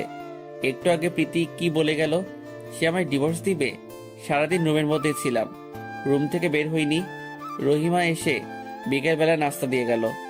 শুধু রাতের বেলায় খাবার খাওয়ার জন্য নিচে নেমেছিলাম। প্রীতির বান্ধবীরা আজ এখানেই থাকবে। সারাদিন প্রীতির সাথে আমার আর কোনো কথা হয়নি। রাতের বেলায় শুয়ে আছি, প্রীতি এখনো রুমে আসে নাই। মেয়েটার জন্যই ওয়েট করছিলাম। একটু পর সে রুমে আসলো। কি রে ছোট লোক, তুই এখনো ঘুমোসনি? কোনো কথা নাই, চুপচাপ শুয়ে আছি। কি রে, কথা বলছিস না যে? ভাব বেড়েছে তোর? তাও কোনো উত্তর দেইনি। মেয়েটা আর কোনো কথা বলল না, চুপচাপ আমায় জড়িয়ে ধরে বুকের মধ্যে মুখ গুজে দিয়ে শুয়ে পড়ল। আজ কোনো টু শব্দ করিনি। করুক যেমন ইচ্ছা আমার সাথে ব্যবহার করুক, আমি তো খেলনার পুতুল, ব্যবহার করে ছুঁড়ে ফেলে দিবে। একটু পর খেয়াল করলাম মেয়েটার কোনো সারা শব্দ নাই, হয়তো ঘুমিয়ে গেছে। মেয়েটার চেহারার দিকে নজর পড়তেই চোখটা আবার ভিজে গেল, কারণ ওকে খুব ভালোবাসি আমি। সে আমায় ছেড়ে দিলে হয়তো জীবনটা শেষ হয়ে যাবে। চোখ দিয়ে অনবরত পানি ধরছে। হঠাৎ প্রীতি নড়ে উঠল। কি রে, তুই এখনো ঘুমোসনি? তাড়াতাড়ি করে চোখটা মুছে নিলাম, তবে প্রীতি হয়তো আমার চোখের পানি দেখে ফেলেছে। আসলে ঘুম আসছিল না। ঘুম আসছে না ভালো কথা, কিন্তু কান্না করছিস কেন? কই কান্না করছি? শোন, মিথ্যে বলে লাভ নাই, আমি দেখে ফেলেছি। আর কান্না করেও কোনো ফায়দা হবে না। তোকে আমি ডিভোর্স দিয়ে দেব। তোর মতো ছোট লোকের সাথে আমার যায় না। আজ বান্ধবীদের সাথে বড় গলায় কথা বলতে পারছি না, শুধু তোর জন্য। কারণ ওদের হাজবেন্ড এক একজন অনেক কোটিপতি বা ভালো ভালো পজিশনে আছে, কিন্তু তোর তো কিছুই নেই। ছ্যাচরা তুই। ওদের সামনে আমি ছোট হয়ে গেছি, আর ছোট হতে চাই না। তোকে ডিভোর্স দিয়ে অন্য একটা ছেলেকে বিয়ে করে নেব। ওদের চোখে আমি বড় হতে চাই। প্লিজ প্রীতি, তুমি আমায় ডিভোর্স দিও না। তোমায় খুব ভালোবেসে ফেলেছি আমি। তোমায় ছাড়া বেঁচে থাকার কোনো উৎস খুঁজে পাচ্ছি না আমি। এই ছোট লোক, ভালোবাসিস মানে কি? হ্যাঁ, তুই ভালোবাসিস বললেই কি হবে নাকি? তোর মতো কুকুরের বাচ্চাকে আমি কখনোই ভালোবাসবো না। তুই আমার যোগ্যই না। নিজেকে কখনো আয়নায় দেখেছিস কিরকম লাগে দেখতে তোকে? চলে এসেছে ভালোবাসতে। মুখ অন্যদিকে ঘুরিয়ে নিলাম। চোখের পানি যেন প্রবাহমান নহরের মতো বইতে চলেছে। চোখের পানিগুলো আড়াল করে মুছে নিয়ে, আচ্ছা ডিভোর্স দিয়ে দিও, সমস্যা নেই, কিন্তু এখন ঘুমিয়ে পড়ো। হ্যাঁ, ঘুমোচ্ছি, তুইও ঘুমিয়ে পড়। কোনো কথা বললাম না আর। প্রীতি ঘুমিয়ে গেছে, কিন্তু সারা রাত আমি আর ঘুমোতে পারিনি। খালি একটা কথাই বারবার মাথায় ঘুরছিল, টাকা পয়সা আর পজিশন। এই কয়েকটা জিনিস এইসব জায়গায় ম্যাটার করে। কেউ আসল মন দেখে না। একদম রাতের শেষ ভাগে চোখটা লেগে এসেছে। সকালবেলা ঘুম থেকে উঠে দেখি 10টা বাজে। প্রীতিও বিছানায় নাই, তার মানে আজ সে আমার আগে ঘুম থেকে উঠে পড়েছে। বিছানা ছেড়ে উঠে গেলাম। এক সেট কাপড় হাতে নিয়ে ওয়াশরুমের দিকে যাব ফ্রেশ হতে। ঠিক তখনই প্রীতি নিচতলা থেকে উঠে রুমে আসে। প্রীতির চোখ মুখ লাল হয়ে আছে, বোঝাই যাচ্ছে মেয়েটা কান্না করেছে। চোখের কোণে পানিও জমে আছে। এই প্রীতি, কি হয়েছে তোমার? কান্না করছো কেন? এই ছোট লোকের বাচ্চা, তোর জন্য সবটা হয়েছে। বলে ঠাস করে আকাশের গালের মধ্যে কষে একটা থাপ্পড় বসিয়ে দেয়। গালে হাত দিয়ে অবাক দৃষ্টিতে প্রীতির দিকে চেয়ে আছি। কি করলাম আমি? হুট করে এমন বিহেভ কেন করছে সে? আচ্ছা আমি কি করেছি? এই ছোট লোক, কি করেছিস তুই জানিস না? আমার বাপকে পটিয়ে রেখেছিস কেন তুই? তোকে ছাড়া দেখি কিচ্ছুই বোঝে না উনি। কি ধুল পড়িয়েছিস তুই আমার বাপকে, যে তোর নামে সবকিছু উইল করে দিবে? আমি কি জানি? সেটা তুমি তোমার আব্বুকে গিয়ে জিজ্ঞেস করো। এই ছোট লোক, আবার আমার মুখের উপর কথা বলিস? তোর জন্য হয়েছে সবটা। তুই আমার লাইফে আসার পর কোনো কিছুই আমার ঠিকঠাক যাচ্ছে না। নিজের বাবা পর্যন্ত সন্তানকে ছেড়ে তোর উপরে ভরসা করছে। কেন? আমার মধ্যে কিসের কমতি আছে যে আমি ওনার বিজনেসের দেখাশোনা করতে পারবো না? ভালোই তো প্ল্যান করে ফেলেছিস। শুরুতে আমার জীবনটা বরবাদ করলি, এখন আবার বাপকে পটিয়ে সমস্ত সম্পত্তি হাঁটানোর চিন্তা ভাবনা করেছিস। এই যে প্রীতি, মুখ সামলে কথা বলো। তোমার বাবার সম্পত্তির উপরে আমার কোনো লোভ নেই। উনি নিজ থেকে এসেই বলেছে তিনি সমস্ত কিছু আমার নামে উইল করে দেবে। এই হয়েছে, থাক, এখন আর সাধু সাজতে হবে না। আমি জানি তোর মতলব খারাপ। তুই বাবাকে বলে সমস্ত সম্পত্তির সবকিছু আমার নামে করে দিবি, আর না হয় তোর নামে করে সেটা তুই আমার নামে করে দিবি। ওকে ঠিক আছে, আমি সমস্ত কিছু তোমার নামই করে দিব। আর একটা কথা মাথায় রেখো, তোমার বাবার এই 2 টাকার সম্পত্তির উপরে আমার কোনো লোভ নেই। আমার যা আছে সেগুলো দিয়ে তোমার বাবার মতো 100টা প্রতিষ্ঠান দাঁড় করাতে পারবো। বলেই মুখে হাত দিয়ে ফেললাম। আল্লাহ, এটা কি বলে ফেললাম আমি? মুখ ফসকে নিজের অতীত সামনে নিয়ে আসতে চলেছি। বাহ ছোট লোক, তুই তো দেখছি গলাবাজি করতেও উস্তাদ। তোর যদি এত কিছুই থাকতো তাহলে তুই অন্যের ঘরে ঘর জামাই থাকতি না, আর মানুষের কৃপায়ও তোর দরকার পড়তো না। ছাগল কোথাকার। চুপ করে আছি, কি বলবো বলার ভাষা নাই। আচ্ছা, আমি সমস্ত কিছু তোমার নামে উইল করার ব্যবস্থা করছি। এবার প্লিজ আমাকে মুক্তি দাও, আমি গোসল করব। হ্যাঁ তাই করবি তুই। যা এবার, কার মরা গাড়বি কার। ওয়াশরুমে ঢুকে গেলাম ফ্রেশ হতে। পানির কলটা ছেড়ে দিয়ে মগ কেটে কেটে মাথায় পানি ঢালছি। আর ভাবছি, আল্লাহ, এটাই কি সেই বাচ্চা প্রীতি যাকে হসপিটালে এক দেখে ভালোবেসে ফেলেছিলাম? ওর ব্যবহার এতটা খারাপ, সেটা ভাবতেও আমার অবাক লাগছে। ওর কাছে কি আমার ভালোবাসার কোনো মূল্য নাই? না, এখন মনে হচ্ছে প্রীতির থেকে নিজেকে সরিয়ে নেওয়াটাই বেটার। কিন্তু ওকে ছাড়া থাকবো কি করে? না, সে যদি আমায় ছেড়ে দেয় তাহলে আমিও ওকে আর আটকাবো না। ফ্রেশ হয়ে নিচে গেলাম নাস্তা খাওয়ার জন্য। শাশুড়ি আম্মা নাস্তা পরিবেশন করছে। প্রীতির বান্ধবীরা চলে গেছে সকাল সকাল নাস্তা করে। নাস্তা করছি এমন সময় শ্বশুর মশাই বলল, আকাশ, তুমি নাস্তা শেষ করে আমার সাথে একটু দেখা করো রুমে। আচ্ছা। তারপর নাস্তা শেষ করে শ্বশুর মশাই রুমে গেলাম। ও, তুমি এসেছো? জি। আচ্ছা নাও, এখানে সমস্ত কিছু আসল ডকুমেন্ট আছে, তুমি সমস্তটা দেখে সাইন করে দাও। আর আজ থেকে সমস্ত কিছু তুমি দেখাশোনা করবে। চোখগুলো বড় বড় হয়ে আছে শ্বশুরের কথা শুনে। আচ্ছা, এগুলো কি প্রীতি নামে করলে হতো না? না, যদি সে ওই পরিমাণ যোগ্য হতো তাহলে আমি সমস্তটা ওর নামে লিখে দিতাম, কিন্তু সে যোগ্য না। চুপ করে আছি। তারপর সমস্তটা একবার দেখে নিয়ে সাইন করে দিলাম। তাহলে বলো, কবে থেকে অফিসে জয়েন করছো? আমাকে 1 সপ্তাহ সময় দিন, তারপর থেকে জয়েন করব। আচ্ছা ঠিক আছে। তারপর রুমে চলে গেলাম। একটু পর প্রীতি কোথা থেকে যেন রুমে আসলো। এই সমস্ত কিছু তোর নামে করে দিয়েছে, এখন তুই আমার নামে কবে করে দিবি? 3 দিনের মধ্যে সমস্ত কিছু তোমার নামে উইল করে দিব। ওকে ঠিক আছে, কিন্তু যা করবি তাড়াতাড়ি করবি, কারণ তোকে তার পরপরই ডিভোর্স দিয়ে দিব। কতটা স্বার্থপর হলে এমনভাবে কথা বলতে পারে? থাক, ওর বাবার সম্পত্তির উপরে আমার কোনো লোভ নেই। এভাবে দিন চলতে লাগলো। সারাদিন রুমের মধ্যে থাকি, প্রীতির সাথে প্রয়োজন ছাড়া কোনো কথা বলি না। তবে একটা জিনিস ঠিক আছে, আমরা কেউ কারোর সাথে কথা না বললেও সে রাতে ঘুমানোর সময় এসে আমায় ঠিকই জড়িয়ে ধরবে। আমারও কেন জানি অভ্যাস হয়ে গেছে, মেয়েটা আমায় জড়িয়ে না ধরলে ঘুমিয়ে আসতে চায় না। অন্যদিকে আবার উকিলের সাথে কথা বলে রেখেছি। এভাবে 2 দিন চলে গেল। 3 দিনের মাথায় উকিল ফোন দিয়ে বলল, উকিলের থেকে স্ট্যাম্প আনলাম এবং সম্পত্তি প্রীতির নামে উইল করে দিব। তাই আবার নতুন করে কাগজ রেডি করলাম। তারপর প্রীতিকে ডেকে সবটা ওর নামে লিখে দিয়েছি। এবার খুশি তো? হ্যাঁ, তবে কিছুটা অসন্তুষ্ট, কারণ আমি একজন উকিলের সাথে কথা বলেছি ডিভোর্সের ব্যাপারে। সে নাকি 1 সপ্তাহ পর আসবে, কোথায় জানি কাজে গিয়েছে। ভেবেছিলাম সম্পত্তিগুলো নিচের নামে করিয়ে নিয়ে তোকে ডিভোর্স দিয়ে দিব, কিন্তু আমার আরো 1 সপ্তাহ কষ্ট করতে হবে। ও আচ্ছা, সমস্যাই নেই, মাত্র একটা সাপ্লাই তো, দেখতে দেখতে চলে যাবে। আচ্ছা থাকো, আমি একটু ছাদে যাব। বলেই ছাদে চলে আসলাম। প্রীতি কতটা নির্দয়বান সেটা ভাবতে কষ্ট লাগছে। চোখ দিয়ে ঝরঝর করে পানি ঝরে পড়ছে। আর অল্প সময় থাকলেই হয়তো কেঁদে ফেলতাম ওর সামনে, তাই তাড়াহুড়ো করে ছাদে চলে এসেছি। দেখতে দেখতে 1 সপ্তাহ কেটে গেল। প্রীতি উকিল থেকে ডিভোর্স পেপার দিয়ে এসে আমার মুখের উপর ছুঁড়ে মারে। এনে ধর, আমি সাইন করে দিয়েছি, তুই এটাতে সাইন করে দিলেই আমাদের ডিভোর্স হয়ে যাবে। আচ্ছা, আমি সাইন করে দিব। আর শোন, তোকে যেন এই বাড়িতে না দেখি। বাবাকে যা বলার আমি বলবো। তুই যাওয়ার আগে ওদের কারোর সাথেই দেখা করবি না। আচ্ছা। অনেক ছাঁচড়ামি করেছিস ফকির কোথাকার। নিজের তো ক্ষমতা নেই, মানুষের ঘাড়ের উপরে চড়ে বসিস। পারলে নিজের থেকে কিছু করে দেখা।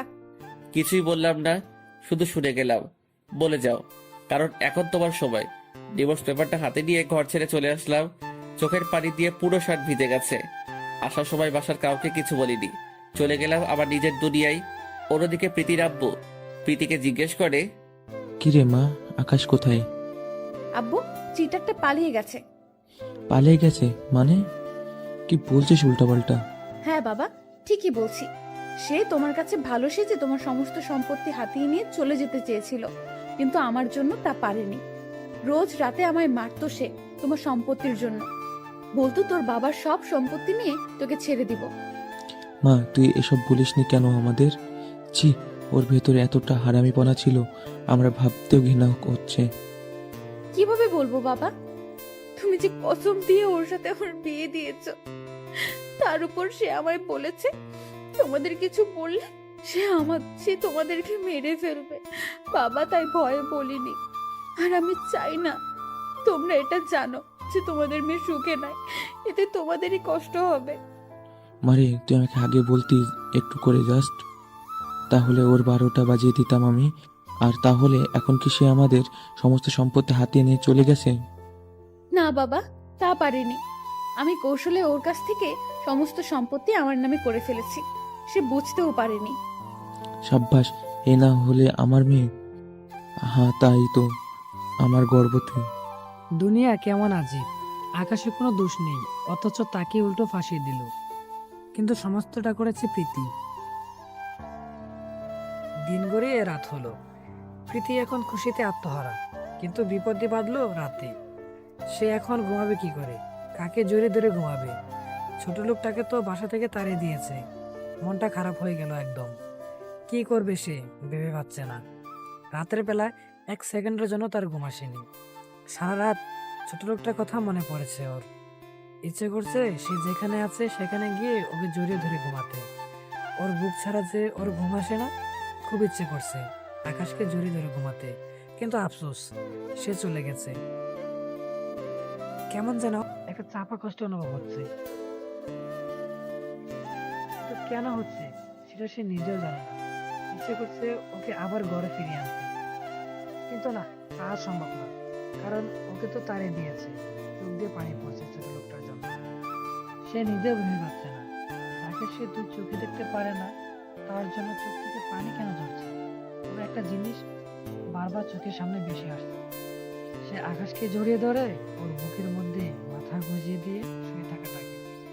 রাতটা অঘুরমা কেটে যায়। সকালবেলা উঠে সবাই মিলে একসাথে নাস্তা করতে বসে। প্রীতির আব্বু টিভিটা ছেড়ে দেয় সকাল 10টার খবর দেখার জন্য। নাস্তা করছে আর টিভির খবর দেখছে। এমন সময় টিভির স্ক্রিনে একটা ছবি ভেসে আসে, যেটা দেখে বাসার সবাই থ খেয়ে যায়। নিউজ প্রিন্টার বলে আজ বিকাল 3টায় রাষ্ট্রপতি নিজে আকাশ নামক একজন সৈনিক ব্যক্তিকে অভিনন্দন জানাবেন, যিনি আবার দেশের গভর্নমেন্টকে লিগাল প্রসেসর আর্ম তৈরি করে দিবেন, যা তিনি আগেও করেছিলেন দেশের কল্যাণের জন্য। তবে তিনি মাঝে এইসব ছেড়ে দিয়েছিলেন কোনো এক কারণে। তিনি আবার সরকারের সাথে চুক্তিবদ্ধ হয়েছেন, যাতে করে অন্য দেশের কাছে মাথা নত করতে না হয় আমাদের দেশের সরকারকে। সরকার তার সামর্থ্যানুসারে 200 বিলিয়ন টাকা উপহার দিবেন। স্যালুট জানাই আকাশ মাহমুদকে। দেশের জন্য হয়ে কাজ করবেন এমন সন্তান সবার ঘরে ঘরে জন্ম নিক, সেই প্রত্যাশাই করছি। প্রীতির বাবা তো কপালে হাত দিয়ে ফেলে এমন নিউজ শুনে। প্রীতির চোখও বড় বড় হয়ে যায়। তার মানে সে ঠিক কথাই বলেছিল, আমার বাবার মতো 100টা প্রতিষ্ঠান সে দাঁড় করাতে পারবে, তার এমন ক্ষমতা আছে। সমস্ত নিউজ চ্যানেলে একই খবর প্রচার হচ্ছে। প্রীতির যেন বিশ্বাসই হচ্ছে না। একটু আগে নিউজ প্রিন্টারে যা বললো, তার কাছে সমস্তটাই স্বপ্ন মনে হচ্ছে।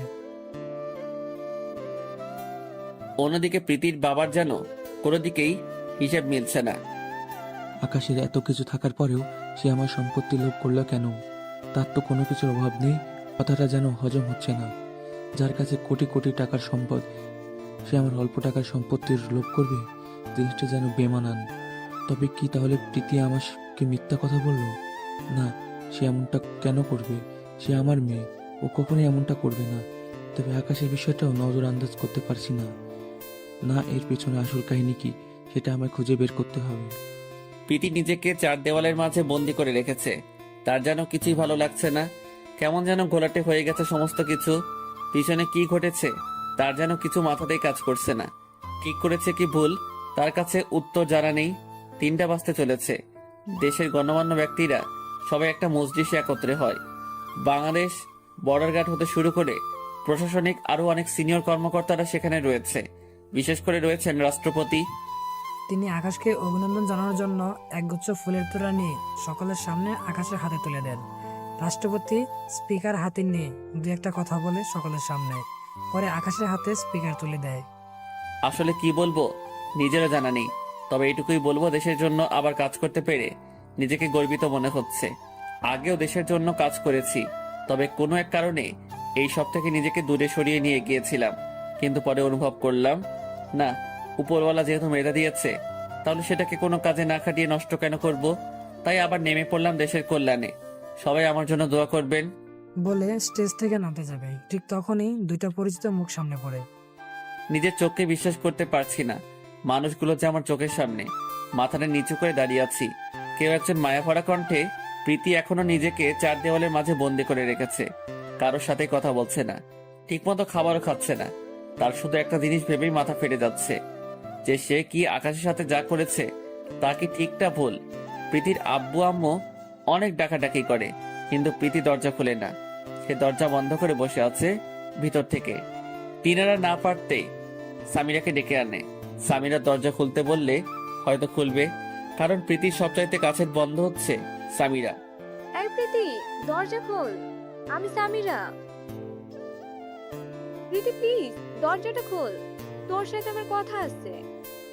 বাবা, তোমরা কেউ আমার রুমে আসবে না। সামিরা, তুই ভেতরে ঢোক। আচ্ছা তোর কি হয়েছে প্রীতি? জানি না রে আমার কি হয়েছে। তুই নাকি আজ সারাদিন নিজেকে ঘরবন্দি করে রেখেছিস, খাওয়া দাওয়া ঠিক মতো করিসনি। কি হয়েছে আমায় বল তুই। আসলে একটা প্রশ্নের উত্তর আমি কোনোভাবেই মিলাতে পারছি না। কি প্রশ্ন? আমি কি আকাশের সাথে ঠিক করেছি নাকি ভুল? ওর সাথে খারাপ ব্যবহার করা কি আমার আদৌ উচিত ছিল নাকি ছিল না? এসব প্রশ্ন আমার ভেতরটাকে শেষ করে দিচ্ছে। তবে একটা জিনিস, ওর জন্য আমার জীবন থেকে সব কিছুর মাইনে হারিয়ে ফেলেছিলাম। যখন থেকে এসেছে আমার লাইফে, তখন থেকেই আমার দাম কমে যাচ্ছে মানুষের কাছে। প্রীতি, তোকে একটা কথা বলি, তুই কি আসলে জানিস আকাশকে? না, জানি না সে কে। তবে গতকাল নিউজে শুনেছি সে নাকি দেশের গভর্নমেন্টকে আর্মস বানিয়ে দেবে, যা সে আগেও করত। শোন, এটা তো শুধু ওর সামান্য পরিচয় শুনেছিস, তাও পুরোপুরি শুনিসনি। এই শহরে তার নামে কতগুলো বাড়ি আছে সে নিজেও জানে না। দেখেছিলাম সেদিন তুই আর বাকি সবাই মিলে কেমন অপমান করলি ছোট লোক আর স্যাসরা বলে। কিন্তু তুই কি এটা জানিস যে সে তোর বাবার পুরো সম্পত্তিকে কয়েক হাজার বার ক্রয় করতে পারবে? এখনই অবাক হয়ে যাচ্ছিস? এখনো তো আরো অনেক কিছু শোনার বাকি আছে। সে তোকে ভালোবাসতো, বিধায় কখনো এসব নিয়ে তোকে কথা শোনায়নি। তার কাছে সমস্ত কিছুর আগে তুই ছিলি, তোর ভালোবাসা ছিল, যেটা সেদিন আমি তার সাথে কথা বলে বুঝতে পেরেছি। তার সম্পর্কে যতই বলি শেষ হবে না। তবে শুধু এতটুকু বলবো, তোর বাবা অল্প কয়েক হাজার টাকার মালিক, তাই তোর এত অহংকার। তাহলে তার কতটা অহংকার করা উচিত, যার বাবা কিনা বাংলাদেশ ব্যাংকের জিএম। শোন, টাকা দিয়ে সবকিছু বিবেচনা করা যায় না। বাবার সাথে কথা বলবি না? চুপচাপ দাঁড়িয়ে আছি, কোনো কথা বের হচ্ছে না মুখ দিয়ে। চোখের পানিগুলোই আমার সর্বকালের সঙ্গী। চোখের কোণ বেয়ে পানি বের হচ্ছে। বাবা, আমায় মাফ করে দেন। বলে সকালের সামনে আকাশে পায়ে পড়ে যেতে নিয়ে আকাশ তার বাবাকে ধরে ফেলে। বাবা, কি করছো তুমি এইসব? সন্তানের কাছ থেকে পিতা ক্ষমা চাইবে? এর থেকে জঘন্য কাজ আর কি হতে পারে? মাপ চাওয়া ছাড়া যে আমার কোনো উপায় নেই। তোকে যে ভুল বুঝে ঘর থেকে বের করে দিয়েছিলাম, গতকাল যখন নিউজ দেখে জানতে পারি যে তুই দেশের জন্য এই কাজ করতি, তখন বিশ্বাস কর কলিজাটা খুশিতে চড়া হয়ে গিয়েছে যে আমার ছেলে কখনোই খারাপ কাজ করেনি।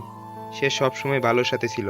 তোর কাজকর্ম আমাকে চোখে আঙ্গুল দিয়ে দেখিয়ে দিয়েছে যে তুই কোনো ভুল কাজ করিসনি। ভুল ছিলাম আমি, যে তোর পুরো কথা না শুনে সেদিন রিয়েক্ট করে ফেলেছিলাম। বাবা, বাদ দাও ওসব কথা। এমন সময় রাষ্ট্রপতি ওদের দিকে এগিয়ে আসে। আরে হামিদ সাহেব, আপনি এখানে? হ্যাঁ, ছেলের সম্মানতা দেখতে এসেছিলাম। আমার ছেলে দেশ হয়ে কাজ করছে তা কখনো জানতে পারি নাই।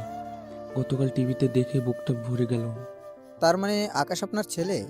হ্যাঁ, আকাশ আমার ছেলে। হামিদ সাহেব, আপনি আসলে মহান একজন মানুষ। আপনি যেমন প্রতিষ্ঠিত হয়েছেন, ছেলেকেও তেমন প্রতিষ্ঠিত করেছেন।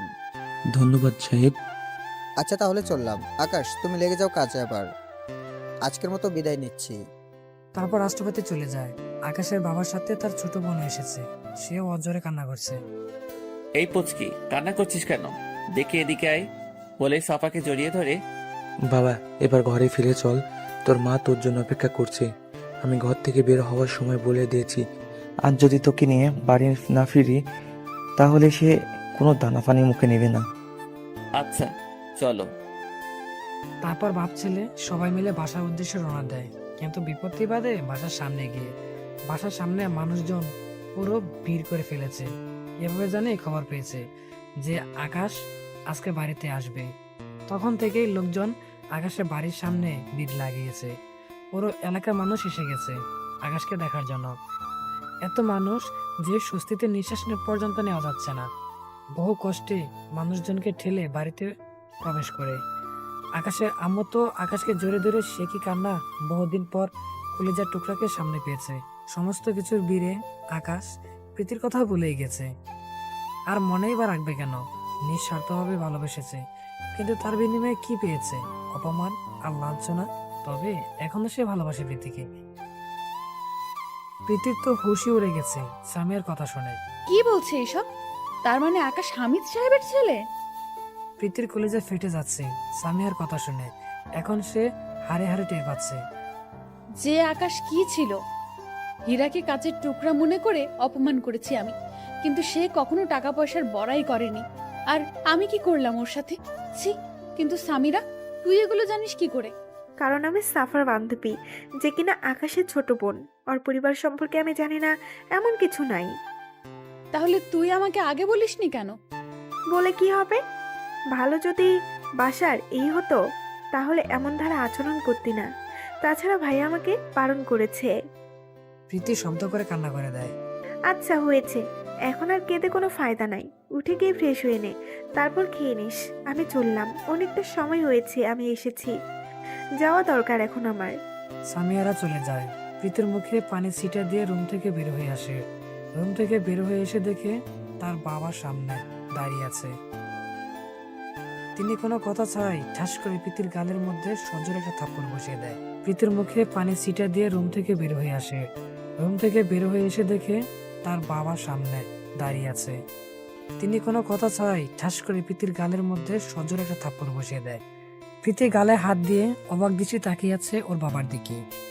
সি, আমার ভাবতেও ঘৃণা হচ্ছে যে তুই আমার মেয়ে। আমি তোর আর সামিরার কথা শুনে ফেলেছি। আমি শিওর যে আকাশ কিছুই করেনি। তুই কিছু একটা করেছিস, যার ফলে সে চলে গিয়েছে। কি করেছিস সত্যি করে বল, না হয় কিন্তু ভুলে যাব যে তুই আমার মেয়ে। তুমি ঠিকই ধরেছ, আকাশের কোনো দোষ নেই। সবটা আমিই করেছি। কারণ ওকে কেন জানি আমার সহ্য হতো না। ওর জন্য সবার কাছে আমি ছোট হয়ে যাচ্ছিলাম দিন দিন। তোমরাও ওকে আমার থেকে বেশি গুরুত্ব দিচ্ছিলে। যেখানে তোমার সম্পত্তি আমি পাওয়ার কথা, সেখানে তুমি তার নামে করে দিয়েছো। এসব আমি মানতে পারছিলাম না, তাই ওকে ডিভোর্স দিয়ে সমস্ত কিছু নিজের নামে করে নিয়েছি। আর তোমাদের মিথ্যে বলেছি যে সে সমস্ত সম্পত্তি হাতিয়ে নিতে চায়। প্রীতি, তুই কতটা নিকৃষ্ট হলে এমন দ্বারা কাজ করতে পারিস? তোকে তো নিজের মেয়ে ভাবতেও আমার ঘৃণা হচ্ছে। যেই ছেলে চাইলে আমাদের থেকে আরো বহু উঁচু ফ্যামিলির মেয়ে বিয়ে করতে পারতো, সে তা না করে শুধু আমার কথায় তোকে বিয়ে করতে রাজি হয়ে গেছে। সেই ছেলের সাথে তুই এমন দ্বারা আচরণ করলি। আরে ওর কথা না হয় বাদই দিলাম, কিন্তু ওর বাবার যে একটা ভালো নাম ডাক আছে, যে বাংলাদেশ ব্যাংকের জিএম, তোর বাবার তো সেটাও নাই। তুই এমন একটা সোনার টুকরো ছেলেকে ঠকাইলি। শুনে রাখ, তোকে একটা কথা বলে রাখি, তোর কপালে সুখ নাই। তোর অনেক পস্তাতে হবে তোর কৃতকর্মের জন্য। আর আজ থেকে আমি ভুলে যাব যে প্রীতি নামক আমার কোনো মেয়ে ছিল।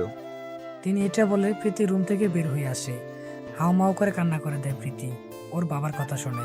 কিন্তু তার ভিতরটা কেমন যেন হয়ে আছে। সবাই ওর থেকে আকাশকে বেশি পাত্তা দিচ্ছিল, তাই সে এমন ধারা কর্মকাণ্ড করে ফেলেছে। আবার ভিতরে এটাও কাজ করছে যে এত টাকা পয়সা মালিক হওয়ার পরও ও কখনো তা নিয়ে বড়াই করেনি। আল্লাহ, এখন আমি কি করব? আমার যে কোনো কিছুই মাথায় কাজ করছে না। তবে আমি সবার উপরে থাকবো, আমার থেকে বেশি গুরুত্ব কেউ কাউকে দিতে পারবে না, সেই জন্যই তো এমনটা করেছি। সারাদিন কোনো খাওয়া দাওয়া নাই, চার দেয়ালের মাঝে নিজেকে বন্দি করে রেখেছে। বিছানায় শুয়ে এপাশ ওপাশ করেছে, কিন্তু ঘুম আসছে না। চোখ থেকে ঘুম নামক শব্দটা যেন উধাও হয়ে গিয়েছে। তখনই তার চোখের সামনে বেশি উঠছে যে সে আকাশকে জড়িয়ে ধরে ওর বুকের মধ্যে মাথা গুজে দিয়ে শুয়ে আছে। তার খুব ইচ্ছা করছে আকাশকে জড়িয়ে ধরে ঘুমিয়ে যেতে। কখন যে লোকটাকে জড়িয়ে ধরার মতো বদ অভ্যাস হয়ে গেছে সে নিজেও জানে না। একা ঘুমাতে ভয় করত, কিন্তু সেই ভয় কখন যে ওকে জড়িয়ে ধরায় কনভার্ট হয়ে গিয়েছে তা নিজেও ও অজানা। চোখের কোণে পানি বেরিয়ে পড়ছে।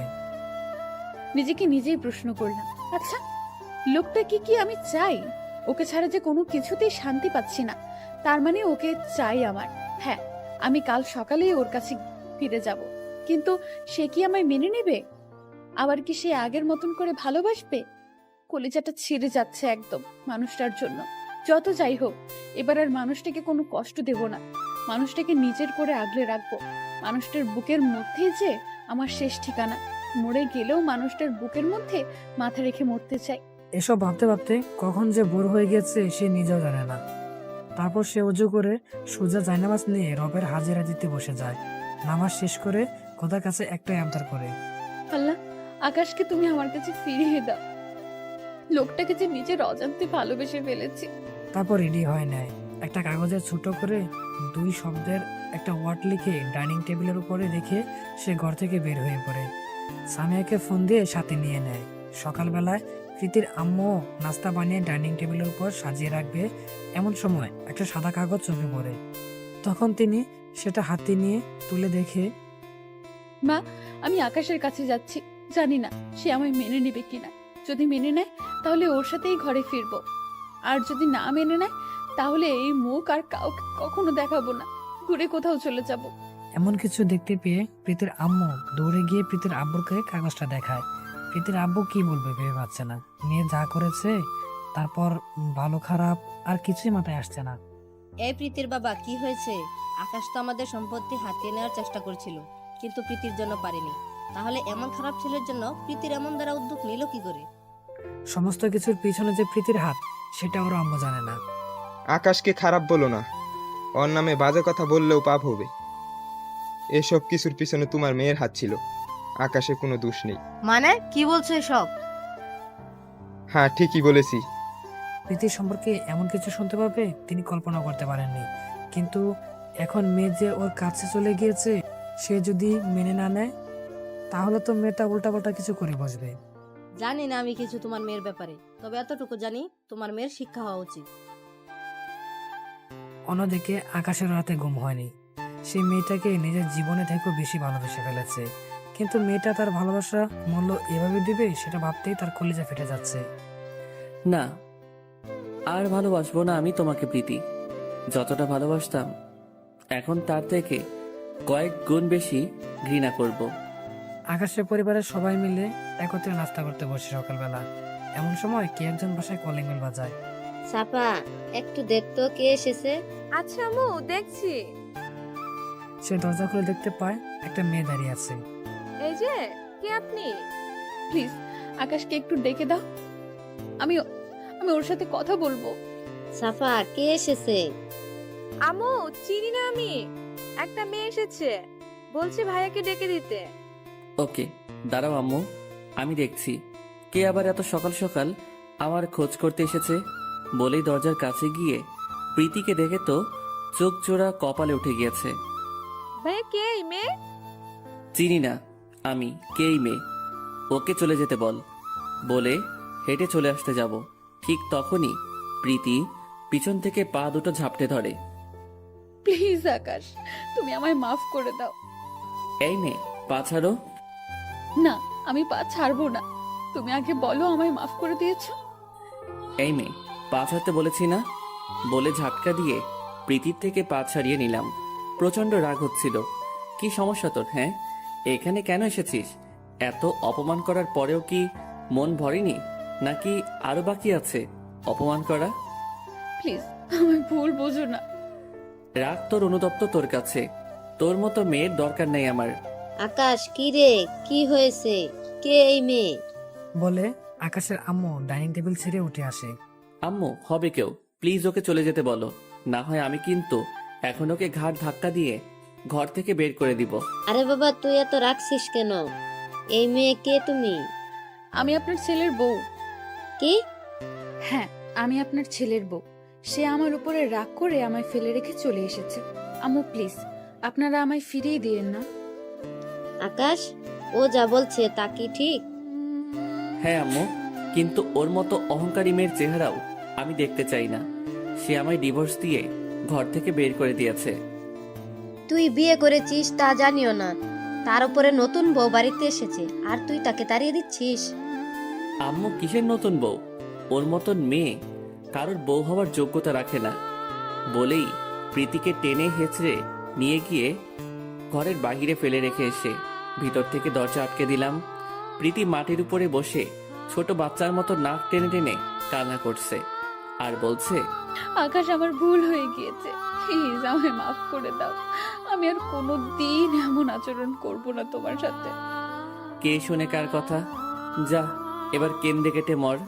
এই জন্যই বলে সময় থাকতে তার মূল্য দিতে হয়, না হয় সময়ের চাকা উল্টো ঘুরে গেলে তখন কেন্দ্রে কেটেও লাভ হয় না। আকাশ, আমার ভুল হয়ে গিয়েছে, প্লিজ আমায় মাফ করে দাও। আমি আর কোনো দিন এমন আচরণ করব না তোমার সাথে। কে শুনে কার কথা? দরজা আটকে দিয়েছে আকাশ। মাত্র বসেছিলাম যেই নাস্তা করব, কিন্তু এখন নাস্তা করার মুডটাই চলে গিয়েছে। নাস্তা না করে নিজের রুমে চলে আসলাম। এদিকে প্রীতির কান্না যেন আকাশের আম্মুর কলিজাকে ছিদ্র করে দিচ্ছে। তিনি দরজা খুলে প্রীতিকে ঘরে নিয়ে আসে। এই মেয়ে, এভাবে কাঁদছিস কেন? প্লিজ কান্না থামা। লক্ষ্মী মামুনি না আমার? আকাশ আমাকে কখনো মাফ করবে না। ওর সাথে অনেক খারাপ আচরণ করেছি আমি। যখন সময় ছিল তখন আমি তাকে অবহেলা করেছি, আর এখন তার মূল্য দিতে হচ্ছে আমাকে। আমার আকাশকে চাই, আপনারা প্লিজ আমার আকাশকে এনে দেন। প্রীতির কান্নার গতিবেগ আরো বেড়ে যায়। এই মেয়ে, কান্না থামাতে বলছি না তোকে? একদম কান্না করবি না। তোর বর তোরই আছে, আর তোদের মাঝে কি হয়েছে জানি না, তবে তোকে আমার বউ হিসেবে খুব পছন্দ হয়েছে। আমি চাই তোরা দুজন সংসার কর। আন্টি, আকাশ আমার উপরে খুব রেগে আছে, সে আমার সাথে সংসার করবে না। এই মেয়ে, আন্টি কি রে? আম্মু বল। আম্মু, আকাশ আমার উপরে খুব রেগে আছে, সে আমার সাথে সংসার করবে না। শুন মা, তোকে একটা কথা বলি, আমার ছেলেটা একদম সাদাসিধা, ওর রাগ বেশিক্ষণ থাকে না। তুই হয়তো অনেক বড় কিছু করেছিস, তাই সে রাগ করে আছে। এখন তোর কাজ হচ্ছে ওর রাগ ভাঙানো, তাহলে দেখবি সমস্ত কিছুই আগের মতো হয়ে গেছে। আম্মু খুব রেগে আছে আমার উপরে, সে কিভাবে ভাঙাবো আমি ওর রাগ? এই বোকা মেয়ে, সেটাও কি আমার বলে দিতে হবে? ভালোবাসা দিয়ে ওর মন জয় করে নিবি। আচ্ছা, আমি চেষ্টা করব। চেষ্টা করলে চলবে না, তোকে পারতেই হবে। আর সাফা শোন, ওর ব্যাগটা নিয়ে আকাশের রুমে রেখে আয়। আকাশ কিছু বললে বলবি আমি বলেছি। আচ্ছা আম্মু। আর ভাবি যান শোনেন, ভাইকে একা জয় করে নিলেই হবে না, তার ছোট বোনকেও জয় করতে হবে। মাথায় থাকে যেন। ভাইয়ের মতন করে আমাকেও ভালোবাসতে হবে, তাহলে আমি সাহায্য করব ভাইয়ের রাগ ভাঙাতে। আচ্ছা, বাসবো। সাফা প্রীতির ব্যাগটা নিয়ে আকাশের রুমে ব্যাগটা রেখে যখন আসতে যাবে তখনই কিরে, ওই মেয়ের ব্যাগ আমার রুমে কেন? আম্মু বলেছে তোর রুমে রাখতে ভাবির ব্যাগ, আর বিদায় কেন হবে? আমাদের ভাবি বলে কথা, আমরাও চাই তুই তাকে মেনে নে। ইম্পসিবল, কখনোই না। ওই মেয়েকে আমি কখনোই মেনে নিব না। হয়েছে, আর বলিস না, সময় হলে ঠিকই মেনে নিবি, শুধু সময়ের অপেক্ষায়। এই সাফা, তোর কি মাথা খারাপ হয়ে গেছে? মাথা কেন খারাপ হবে? যা সত্যি তাই বললাম। এখন কিন্তু বেশি হয়ে যাচ্ছে। আর ওই মেয়েকে বাড়িতে আশ্রয় দিয়েছে কে? এই, তুই আমার উপর রাখছিস কেন? আম্মুর উপরে গিয়ে রাগ দেখা। আমি তো রাখিনি, আম্মু রেখেছে ওকে। আচ্ছা থাক তুই, আমি যাচ্ছি। রাগে পিত্তি ফেটে যাচ্ছে। আম্মুর কি খেয়ে দিয়ে কাজ নেই যে এমন একটা মেয়েকে বাড়িতে আশ্রয় দিয়েছে? উনি কি জানে যে এই মেয়ে আমার সাথে কত খারাপ আচরণ করেছে। না, ওই মেয়েকে আমি কখনোই মানব না। সবাই মেনে নিলেও আমি মানব না। দরকার হয় ঘর ছেড়ে চলে যাব আবার। রাতের বেলায় শুয়ে শুয়ে ফোন টিপছি, এমন সময় দরজার পাশে একটা ছায়ামূর্তি চোখে পড়ল। এই কে ওখানে? গলার আওয়াজ শুনতেই ছায়ামূর্তিটা গায়েব। দূর, আমার ভুল হবে হয়তো, কিন্তু না। একটু পর আবার লক্ষ্য করলাম ছায়ামূর্তিটা আগের জায়গাটায় দাঁড়িয়ে আছে। এবার আমি শিওর যে এখানে কোনো মানুষ দাঁড়িয়েছিল আগের বারও। এবার আর কোনো আওয়াজ করলাম না, চুপচাপ বিছানা থেকে উঠে দরজার দিকে এগিয়ে গেলাম। গিয়ে দেখি প্রীতি দাঁড়িয়ে আছে। এই তুই এখানে কি করছিস? আর তুই এখনো এই বাড়িতে কেন? প্রীতির সাথে সাথেই আকাশের পায়ে পড়ে যায়। আকাশ প্লিজ, তুমি আমায় ক্ষমা করে দাও। আমি আর কখনো তোমার সাথে ওইরূপ আচরণ করব না। এই পাছার তুই, তোকে পড়া শেষ আমার। যে মানুষকে সম্মান দিতে জানে না সে মাপ চাওয়াই বেকার। সত্যি বলছি, আমি আর কখনো এমন করব না। প্লিজ আমায় ফিরিয়ে দিও না। এই দেখ, তোর ফালতু ড্রামাগুলো দেখতে একদম ইচ্ছে করছে না। পাছার, আর তুই তোর মতো থাক। কারণ আম্মু যেহেতু তোকে ঘরে ঢুকিয়েছে, ওনার উপরে আমি আর কিছু বলতে পারবো না। আকাশ, তুমি আমায় যা শাস্তি দেওয়ার দাও, তাও তোমার বুকে মাথা রেখে সারাটা জীবন কাটাতে চাই। এই তোকে একবার বলেছি যে কথা কানে যায় না। তোর মতো থার্ড ক্লাস মেয়ের এই সমস্ত ফালতু ড্রামাগুলো দেখতে আমার একদমই ইচ্ছে করছে না। পাছার তুই, বলে জোর করে পা ছাড়িয়ে নিয়ে রুমে চলে যায়। প্রীতিও পিছনে পিছনে তার রুমে যায়। সেও নাছোড়বান্দা যাই হোক না কেন, সে হাল ছাড়বে না। তুই আবারও আমার পিছনে পিছনে রুমে এসেছিস, এবার কিন্তু খুব খারাপ হয়ে যাবে। ভালো চাস তো রুম থেকে চলে যা বলছি। না, আমি যাব না বলেছি। আর তুই কি খারাপ করবি আমার? বলে আকাশকে ধাক্কা দিয়ে খাটের উপরে ফেলে দেয়। প্রীতির এরূপ আচরণ দেখে আকাশ তো পুরো থ। তুই আমার খারাপ করবি তাই না? এবার দেখ আমি তোর কি করি। বলে আকাশকে শক্ত করে খাটের সাথে চেপে ধরে আর আকাশের কপালে গালে ইচ্ছা মতো চুমু খেতে থাকে। নড়াচড়া করারও শক্তি পাচ্ছি না আমি। মেয়েটা আমায় তার শরীরের সমস্ত শক্তি দিয়ে চেপে ধরেছে খাটের সাথে। না হয় আমার সাথে পেরে ওঠার কথা না, তার থেকে বড় কথা সে আমার উপরে, তাই বেশি ফোর্স করতে পারছি না। এই বদমাস ছেলে, তুই কি আমায় এখনো মেনে নিবি না? না, তোমাকে আমি কখনোই মেনে নিব না। প্লিজ ছেড়ে দাও আমাকে। ওকে, তোর মানতে হবে না। আর ছেড়ে দেওয়ার তো প্রশ্নই আসে না, এখনো তো অনেক কিছু করা বাকি। এই এই, কি করবা তুমি? কি করব দাঁড়াও দেখাচ্ছি। বলে আকাশের ঠোঁট নিজের ঠোঁটের দখলে নেয়। আকাশ যেন পাগল হয়ে গিয়েছে প্রীতির উষ্ণ ঠোঁটের স্পর্শে। সে নিজের শরীরে ব্যালেন্স ঠিক রাখতে পারছে না। প্রীতি একদম নৈশাক্ত করে দিয়েছে তাকে। ওই মেয়ে দাঁড়া, তুই আমাকে জোর করে কিস করেছিস তাই না? এবার দেখ আমি কি করি।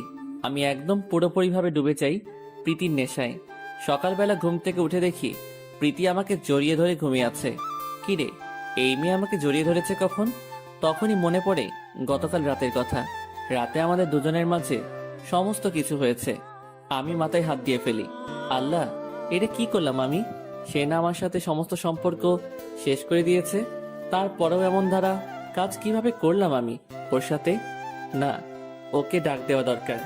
এই প্রীতি, উঠো। আর একটু ঘুমাতে দাও না প্লিজ। কিসের ঘুম? উঠ তুই, একদম কানের নিচে লাগাই দিব। এখন যদি ঘুম থেকে না উঠোস। এই কি হয়েছে, এত রেগে যাচ্ছ কেন? কি হচ্ছে জানিস না? তুই আমাকে ডিভোর্স দিয়ে দিয়েছিস, তারপরেও কেন আমায় এইসবে ইনভলভ করলি? আমি মানি না সেই ডিভোর্স। আমার তোমাকে চাই, ব্যাস। মানো আর না মানো দিয়ে কিচ্ছু আসে যায় না। আমি মানি তোর আর আমার মধ্যে এখন আর কোনো সম্পর্ক নেই। সো আজকের পর তুই আমার ধারে কাছেও আসবি না। বলে ওকে টেনে হেঁচড়ে রুম থেকে বের করে দিয়ে দরজা আটকে দিলাম। ছি, কিভাবে করলাম আমি ওর সাথে এমন ধারা কাজ? কিভাবে মায়া করে ফেলেছে সে আমায় এক রাতের মধ্যে, যার মায়া থেকে বেঁচে উঠতে পারিনি আমি। না, এটা অন্যায় করেছি আমি।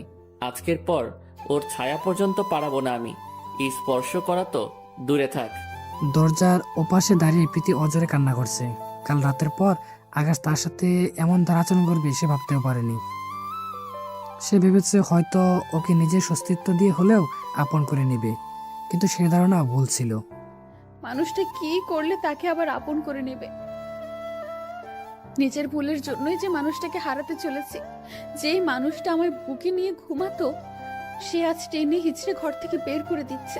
হে আল্লাহ, তুমি আমার পথ দেখিয়ে দাও। আমি আর পারছি না এভাবে থাকতে। চোখের পানিগুলো মুছে নিচে চলে যায়। কিরে, কেমন কাটলো রাত তোদের? আকাশ কিছু বলেনি তো? না আম্মু, কিচ্ছু বলেনি। আর রাত অনেক ভালো কেটেছে আম্মু। শোন, আস্তে আস্তে সবকিছুই আগের মতো হয়ে যাবে। শুধু একটু ধৈর্য ধারণ কর মা। একদিনেই তো আর সব আগের মতো হয়ে যাবে না, একটু সময় লাগবে। আর ধৈর্য ধরলে তার ফল পাওয়া যায়।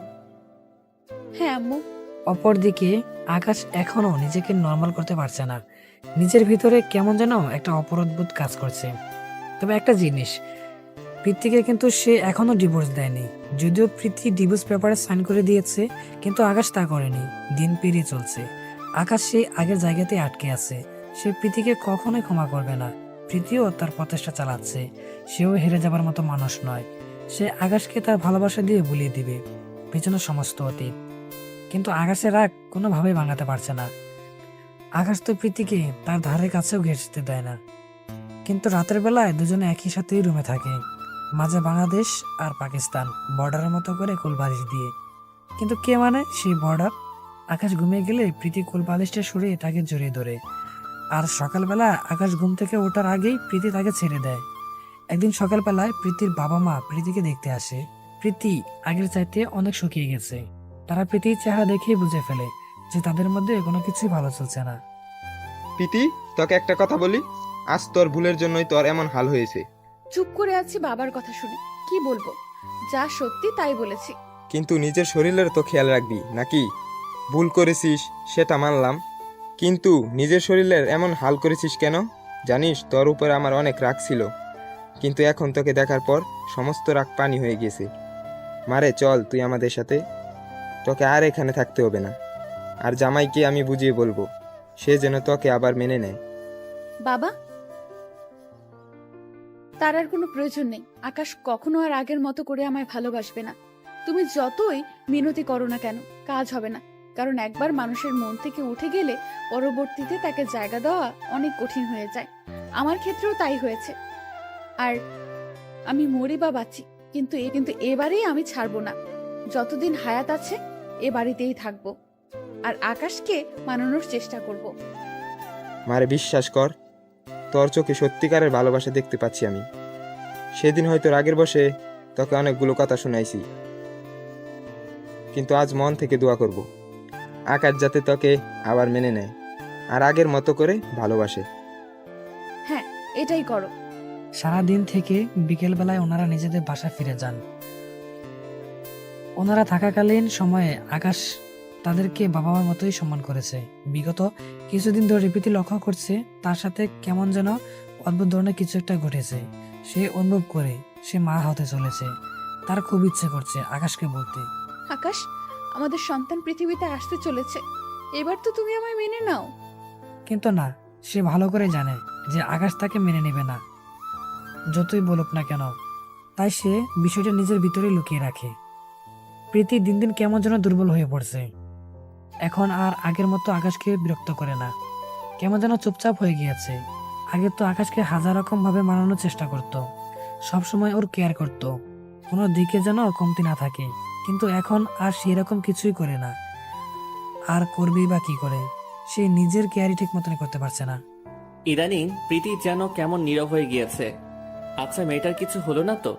মেয়েটা আগে সব সময় আমার পিছে পিছে পড়ে থাকতো, সব সময় আমার দেখাশোনা করত, কিন্তু এখন কেমন যেন এক ধরনের হয়ে গিয়েছে। সে কি জানে না যে তাকে নিয়ে যে খাচ্ছিল সেটা ভালোবাসা দিয়ে অনেক আগে সে পূরণ করে দিয়েছে? না, ওর সাথে আবার আগের মতো হয়ে যাব। খুব ভালোবাসবো মেয়েটাকে, একদম শুরুতে যেমন বেসেছিলাম ঠিক তেমন করেই ভালোবাসবো। কিন্তু শুরুটা করব কিভাবে? সমস্ত কিছুই যে গুলিয়ে ফেলছি, আর ওকে ইগনোর করতে করতে কেমন যেন একটা সংকোচ বোধ চলে এসেছে নিজের মধ্যে। না, সময় করে বলে দিব যে ওকেও আমি ভালোবাসি, আর সবকিছু ভুলে গিয়ে আবার নতুন করে শুরু করতে চাই তোমার সাথে পথ চলা। একদিন রাতের বেলায় সবাই মিলে খেতে বসেছি, প্রীতিও আমাদের সাথে খেতে বসেছে। সে প্লেটে খাবার নিয়ে না খেয়ে সেটা হাত দিয়ে নাড়াচাড়া করছে। এই মেয়ে, না খেয়ে বসে আছো কেন? কোনো কথা বলছি না। আকাশের দিকে অসহায় দৃষ্টিতে তাকিয়ে নজরটা নিচে নামিয়ে ফেললাম। একদম খেতে ইচ্ছে করছে না, খাবার যেন পেট দিয়ে ঢুকছেই না। মুখটা পুরো তেতো হয়ে আছে, যা খাচ্ছি তাই যেন বিষের মতো মনে হচ্ছে। প্রীতির এমন আচরণ দেখে বুঝতে বাকি রইল না যে মেয়েটার কিছু একটা হয়েছে। ওর অসহায় চাহনিটা কিছু একটা ইঙ্গিত করছে আমায়। কোনো কথা না বলে ওর সামনে থেকে খাবারের প্লেটটা নিয়ে নিলাম। আকাশের এমন কর্মকাণ্ড দেখে প্রীতি থ হয়ে দাঁড়িয়ে আছে ওর দিকে। অনেক সময় ধরে দেখছি খাবার না খেয়ে খালি খাবারগুলো নিয়ে নাড়াচাড়া করছো। তোমার আর খেতে হবে না, আমি খাইয়ে দিচ্ছি। এখনই চোখের কোণ বেয়ে পানি পড়বে পড়বে অবস্থা। লোকটা আমায় খাইয়ে দিবে, যেটা বিশ্বাসই হচ্ছে না। কোনো কথা না বলে ওর হাত থেকে খাবারটা খেয়ে নিলাম। এখন কেমন যেন আবার তেতো লাগছে না। পুরোটা খাবার সে আমায় নিজ হাতে খাইয়ে দিয়েছে। ভেতরটা খুশিতে ভরে উঠেছে। খাবার শেষ করে উঠতে যাব এমন সময় শাশুড়ি আম্মা বলল, প্রীতি বসো, সবার সাথে একটু কথা আছে। সবার খাওয়া শেষ হোক। আচ্ছা আম্মু। কিছুক্ষণ পর সবার তো খাওয়া শেষ, তাহলে এবার বলি। আমি চাচ্ছিলাম আমরা পরিবারের সকলে মিলে কোথাও ঘুরতে যাব। আকাশ, কি বলিস, কেমন হবে? হ্যাঁ আম্মু, অনেক ভালো হবে। অনেক দিন হয়েছে যে সবাই মিলে ঘুরতে যাওয়া হয় না। আচ্ছা, তাহলে কাল আমরা সবাই মিলে পাহাড়ি এলাকায় ঘুরতে যাব। সবাই রেডি হয়ে থেকো। এদিকে ভিতরে ভিতরে আকাশ তো সেই খুশি, কারণ এমন একটা সুন্দর প্লেস খুঁজছিল যেখানে সে প্রীতিকে প্রপোজ করবে। আমার দুনিয়াদারি যেন মুহূর্তের মধ্যেই পাল্টে গেল। প্রীতি বলে সজোরে চিৎকার করে জ্ঞান হারিয়ে ফেললাম। তারপর সবাই মিলে ওদের হসপিটাল নিয়ে যায়। এভাবেই কেটে যায় 3টা দিন। আজ 3 দিন পর জ্ঞান ফিরে এসেছে। জ্ঞান ফেরার পর প্রীতিকে কোথাও দেখতে পাচ্ছি না। পাশে তাকিয়ে দেখি একজন নার্স দাঁড়িয়ে আছে। এই যে নার্স, আপনি আমার প্রীতিকে দেখেছেন? সে কোথায়? আপনি প্লিজ ওকে একটু ডেকে দিন না। নার্স কেবিন থেকে বের হয়। এই যে আপনাদের মধ্যে প্রীতিকে, প্লিজ তিনি একটু ভেতরে আসুন। আকাশের আম্মু কেবিনের ভিতরে যায়। আকাশ ওর আম্মুকে দেখতে পেয়ে, আম্মু, প্রীতি কেমন আছে? সে ঠিক আছে তো? বাবা, তুই প্লিজ শান্ত হ। না, আমি শান্ত হব না। আগে বলো, প্রীতি ঠিক আছে তো? বাবা, প্রীতি আর এই দুনিয়ায় নাই। বলে কান্না করে দেয়। কোনো কথা বের হচ্ছে না আকাশের মুখ দিয়ে। এমন কথা শোনার পর চোখের জলে পুরো বালিশ ভিজে গেছে।